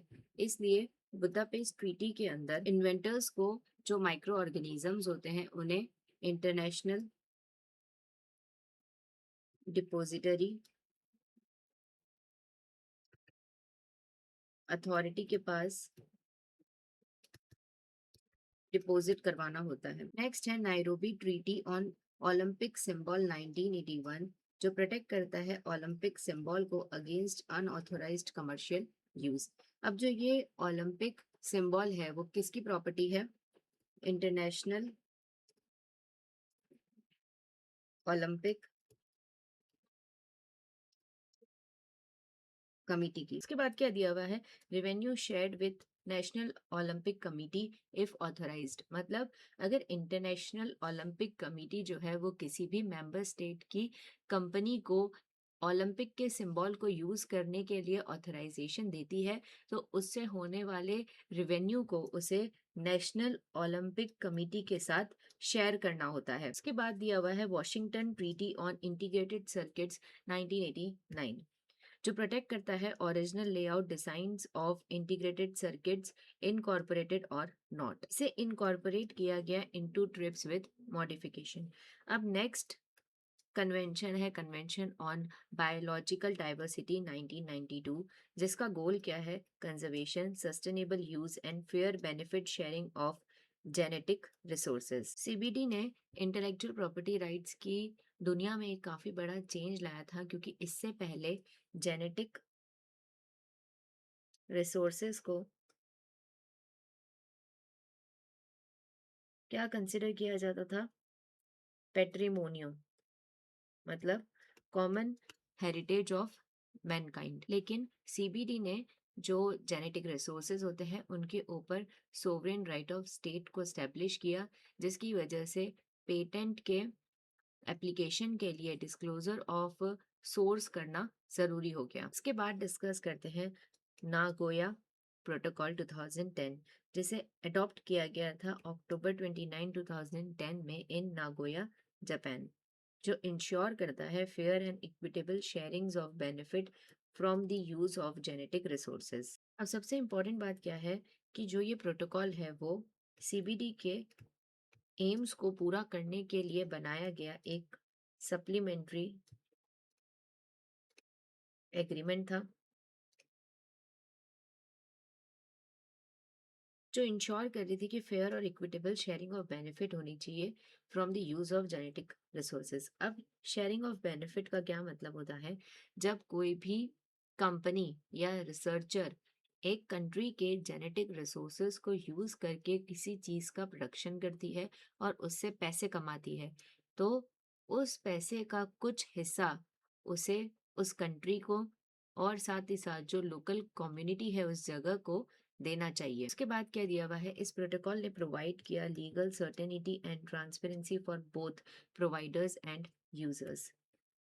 उसके बाद है कि ये अप्लाई होता है to genetic resources under article 15 of the convention of biological diversity. Article 15 convention on biological diversity का वो इम्पॉर्टेंट आर्टिकल है जो benefit sharing and genetic resources के एक्सेस के प्रिंसिपल को स्टैब्लिश करता है। फिर डिस्कस करते हैं ट्रिप्स एग्रीमेंट 1994। इसमें सबसे पहले क्या दिया हुआ है, ट्रिप्स एग्रीमेंट जो है वो नेगोशिएट हुआ था अंडर गेट। गेट का फुल फॉर्म क्या है, general agreement on tariff and trade के उर्ग्वे राउंड में, जो कब हुआ था 1989 से 1990 के बीच में, और ये इफेक्टिव हुआ था जनवरी 1 1995 से। ट्रिप्स एग्रीमेंट जो था वो सबसे ज़्यादा कॉम्प्रिहेंसिव मल्टीलेटरल आईपी एग्रीमेंट था, जिसमें क्या क्या कवर हो रहा था, copyright and related rights, trademark जिसके अंदर इंक्लूड होगा service marks, geographical indications, industrial designs, patent जिसमें इंक्लूड होंगे plant varieties, layout design of integrated circuits and undisclosed information, मतलब कि ट्रेड सीक्रेट और टेस्ट डेटा। ट्रिप्स एग्रीमेंट का स्ट्रक्चर क्या है, पार्ट 1 में जनरल प्रोविजन, नेशनल ट्रीटमेंट और मोस्ट फेवर्ड नेशन के बारे में दिया हुआ है, जिसमें कवर होता है आर्टिकल 1 से लेके 8 तक। नेशनल ट्रीटमेंट का क्या मतलब है, एक मेंबर कंट्री दूसरे सारे मेंबर कंट्रीज के आईपी ओनर्स के साथ वैसे ही बिहेव करेगी जैसे कि वो अपने नेशनल के साथ बिहेव करती है। फिर है मोस्ट फेवर्ड नेशन। इसका मतलब क्या है, अगर कोई भी मेंबर कंट्री दूसरी मेंबर कंट्री को आईपी रिलेटेड कोई भी बेनिफिट प्रोवाइड करती है तो उसे वो बेनिफिट तुरंत ही डब्ल्यूटीओ के बाकी सारे मेंबर्स को प्रोवाइड करना होगा। उसके बाद पार्ट 2 में standards for IP availability, scope and use के बारे में दिया हुआ है। ये सबसे बड़ा पार्ट है ट्रिप्स एग्रीमेंट का, जो कितने आर्टिकल्स कवर करता है, आर्टिकल 9 से लेके 40 तक। पार्ट 3 में इन्फोर्समेंट प्रोसीजर के बारे में दिया हुआ है, जो डिस्कस है आर्टिकल 41 से 61 में। पार्ट 4 में अक्वायरिंग एंड मेंटेनिंग आईपीआर, जो डिस्कस है आर्टिकल 62 में। फिर पार्ट 5 में डिस्प्यूट प्रिवेंशन एंड सेटलमेंट, जो डिस्कस है आर्टिकल 63 एंड 64 में। पार्ट 6 ट्रांजिशनल एग्रीमेंट, जो आर्टिकल 65 से 67 में डिस्कस है। ट्रांजिशनल एग्रीमेंट मतलब क्या होता है, जो डेवलपिंग कंट्रीज है या लीस्ट डेवलप्ड कंट्रीज हैं, उन्हें जो ट्रिप्स एग्रीमेंट के स्ट्रिक्ट प्रोविजन है उन्हें फॉलो करने के लिए कुछ ट्रांजिशनल पीरियड दिया जाता है। फिर पार्ट 7 में इंस्टीट्यूशनल एग्रीमेंट दिया हुआ है, जो डिस्कस है आर्टिकल 68 से 73 में। ये फीचर्स क्या है ट्रिप्स एग्रीमेंट के, तो ये मिनिमम प्रोटेक्शन स्टैंडर्ड प्रोवाइड करता है सारे इंटेलेक्चुअल प्रॉपर्टी एरियाज के लिए, डोमेस्टिक प्रोसीजर और रेमेडीज प्रोवाइड करता है इंटेलेक्चुअल प्रॉपर्टी राइट्स को प्रोटेक्ट करने के लिए। फिर लास्ट में दिया हुआ है कि अगर कोई भी आईपी रिलेटेड कॉन्फ्लिक्ट होता है तो उसे रिजॉल्व करने के लिए डब्ल्यूटीओ का प्रोसीजर यूज हो सकता है। ट्रिप्स कंप्लायंस इन इंडिया को डिस्कस करें तो इंडिया जो है वो ट्रिप्स एग्रीमेंट का मेंबर है और उसके प्रोविजंस को इंडिया के अंदर अप्लाई करने के लिए काफ़ी सारे स्ट्रिक्ट आईपी एक्ट बनाए गए हैं और साथ ही साथ अमेंडमेंट्स किए गए हैं, जैसे कि कॉपीराइट एक्ट 1957, जिसमें जो प्रोटेक्शन है वो एक ऑथर को या कॉपीराइट ओनर को कितनी मिलती है, जब तक वो ऑथर जिंदा है तब तक, प्लस उसके मरने के 60 ईयर्स के बाद तक। और ये किन कामों को प्रोटेक्शन देता है, लिटरेरी, आर्टिस्टिक और सॉफ्टवेयर वर्क को। इसके बाद है पेटेंट एक्ट 1970, जिसे अमेंड किया गया था 1999 में और 2005 में। इसमें टर्म कितना है, 20 ईयर्स, और ये किसके लिए मिलता है, इन्वेंशन एंड प्रोसेसेस के लिए। फिर ट्रेडमार्क एक्ट 1999, जो इनडिफाइनाइट टर्म के लिए है बट हर 10 साल में इसे रिन्यू करवाना पड़ता है, और ये किसके लिए प्रोवाइड किया जाता है, कमर्शियल साइन एंड मार्क्स के लिए। डिज़ाइन एक्ट 2000, जो 10 ईयर्स के लिए प्रोवाइड किया जाता है ओरिजिनल इंडस्ट्रियल रिप्रोड्यूसिबल डिज़ाइंस के लिए। जोग्राफिकल इंडिकेशन एक्ट 1999 10 साल के लिए मिलता है, और वो किसके ऊपर मिलता है, name sign linked to origin, और इसे रिन्यू करवाया जा सकता है। अब डिस्कस करते हैं ट्रेडमार्क लॉ ट्रीटी 1994। जिसने ट्रेडमार्क रजिस्ट्रेशन सिस्टम को यूज़र फ्रेंडली बनाया था, क्योंकि इससे पहले हर कंट्री में ट्रेडमार्क एप्लीकेशन के लिए डिफरेंट लॉज थे, डिफरेंट फॉर्म्स थे।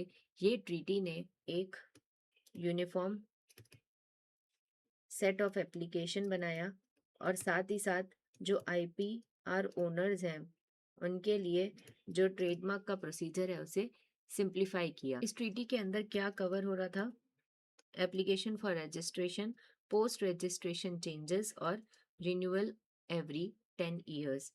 उसके बाद डिस्कस करते हैं पेटेंट लॉ ट्रीटी 2000, जिसे कंक्लूड किया गया था 1 जून 2000 के अंदर और वो इफेक्टिव हुआ अप्रैल 28 2005 से, जिसने हार्मोनाइज और स्ट्रीमलाइन किया था पेटेंट एप्लीकेशन के प्रोसीजर को, स्टैंडर्डाइज किया फाइलिंग डेट को जिससे कि जो लॉस ऑफ राइट है वो प्रिवेंट हो सके, इनकॉर्पोरेट किया formal requirement from PCT application. उसके बाद इसने स्टैब्लिश किया स्टैंडर्डाइज इंटरनेशनल फॉर्म और रिड्यूस किया कॉस्ट को, अलाउ किया इलेक्ट्रॉनिक कम्युनिकेशन आफ्टर 2 जून 2005। अब डिस्कस करते हैं सिंगापुर ट्रीटी ऑन ट्रेडमार्क 2006, जिसे बिल्ड किया गया था टीएलटी, जो कि 1994 में आया था for all types of marks. मतलब ये जो सिंगापुर ट्रीटी है वो ट्रेडमार्क लॉ ट्रीटी के प्रिंसिपल को आगे प्रमोट करती है, आगे बढ़ाती है, जिसमें सारे तरीके के जो नॉन ट्रेडिशनल मार्क्स थे या फिर स्मेल मार्क्स थे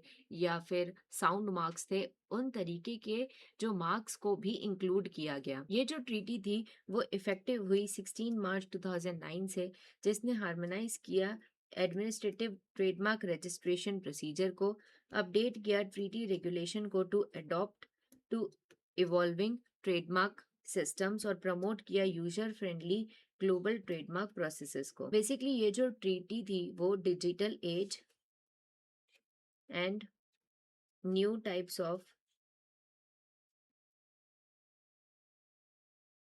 मार्क्स को इंक्लूड करने के लिए बनाई गई थी। अब डिस्कस करते हैं विपो technology and innovation support centre. इसका काम क्या है? इनहेंस करना access to patent database and IP information in developing countries. ये बिल्ड करता है कैपेसिटी फॉर इनोवेटर्स कि वो अपने इंटेलेक्चुअल प्रॉपर्टी को प्रोटेक्ट करें और साथ ही साथ कमर्शलाइज करें। इसमें क्या एक्टिविटी इन्वॉल्व है कि ये मेंबर स्टेट्स में टीआईएससी नेटवर्क्स को स्टैब्लिश करता है, साथ ही साथ ट्रेनिंग प्रोवाइड करता है on patent searches and IP management. Next है विपो रिसर्च 2011, जो एक्सेलरेट करता है हेल्थ रिलेटेड इनोवेशन को, और इसका फोकस एरिया किस पे है? नेग्लेक्टेड डिसीज, मलेरिया और ट्यूबरकुलोसिस पे। शेयर करता है आईपी एसर्ट्स को, मतलब पेटेंट और नो हाउ को, जिससे कि सपोर्ट हो सके पब्लिक हेल्थ रिसर्च। इसमें जो शेयरिंग मैकेनिज्म है उसका क्या मतलब है? जो बड़ी कंपनीज है या फिर रिसर्चर्स हैं वो वॉलेंटरी अपना जो आईपी है उसे रिसर्च, मतलब जो विपो का रिसर्च प्लेटफॉर्म है उस पे अवेलेबल करवाते हैं, जिससे कि जो अंडर डेवलप्ड कंट्रीज हैं या डेवलपिंग कंट्रीज हैं वो यूज करके लो कॉस्ट प्रोडक्शन कर सकें उसका। ये फैसिलिटेट करता है public private partnership and affordable licensing को। अब डिस्कस करते हैं विपो ग्रीन 2013, जो प्रमोट करता है innovation, diffusion of green technologies को, कनेक्ट करता है इनोवेटर, आईपी होल्डर्स और इंडस्ट्रीज को फॉर टेक्नोलॉजी ट्रांसफर, सपोर्ट करता है आईपी प्रोटेक्शन को फॉर सस्टेनेबल इनोवेशंस। और इसमें एक्टिविटीज क्या है? मैच करना पेटेंट होल्डर्स को with technology seekers and promote करना लाइसेंसिंग। फिर दिया हुआ है विपो ग्लोबल इनोवेशन इंडेक्स GII 2007, जिसने मेजर किया इनोवेशन परफॉर्मेंस ऑफ कंट्रीज को, रैंक किया economy based on innovation inputs, मतलब इंस्टीट्यूशन, ह्यूमन कैपिटल और इंफ्रास्ट्रक्चर्स, और आउटपुट्स के ऊपर, जैसे कि टेक्नोलॉजी और क्रिएटिविटी आउटपुट्स। इनकरेज किया पॉलिसी रिफॉर्म्स को to enhance IP protection and innovation. अब यहाँ हमारा जो टॉपिक 3 है वो कंप्लीट होता है, लेकिन इस टॉपिक में से यूजली जो क्रोनोलॉजिकल क्वेश्चंस होते हैं या फिर कौन सी ट्रीटी में क्या फोकस था, ऐसे एमसीक्यूज पूछे जाते हैं। इसलिए आगे की कुछ स्लाइड्स में टेबल फॉर्मेट के अंदर सारे जो भी ट्रीटीज और कन्वेंशन अभी तक हमने डिस्कस किए उन्हें क्रोनोलॉजिकल ऑर्डर में अरेंज किया हुआ है, साथ ही साथ उसका डिस्क्रिप्शन और उसका नाम दिया हुआ है, जिससे आप एग्जाम में एक क्विक रिवीजन इससे कर सको। यहाँ पर हमारा निष्ठा मैराथन सीरीज का जो यूनिट 9 है उसका पार्ट 1 कंप्लीट होता है।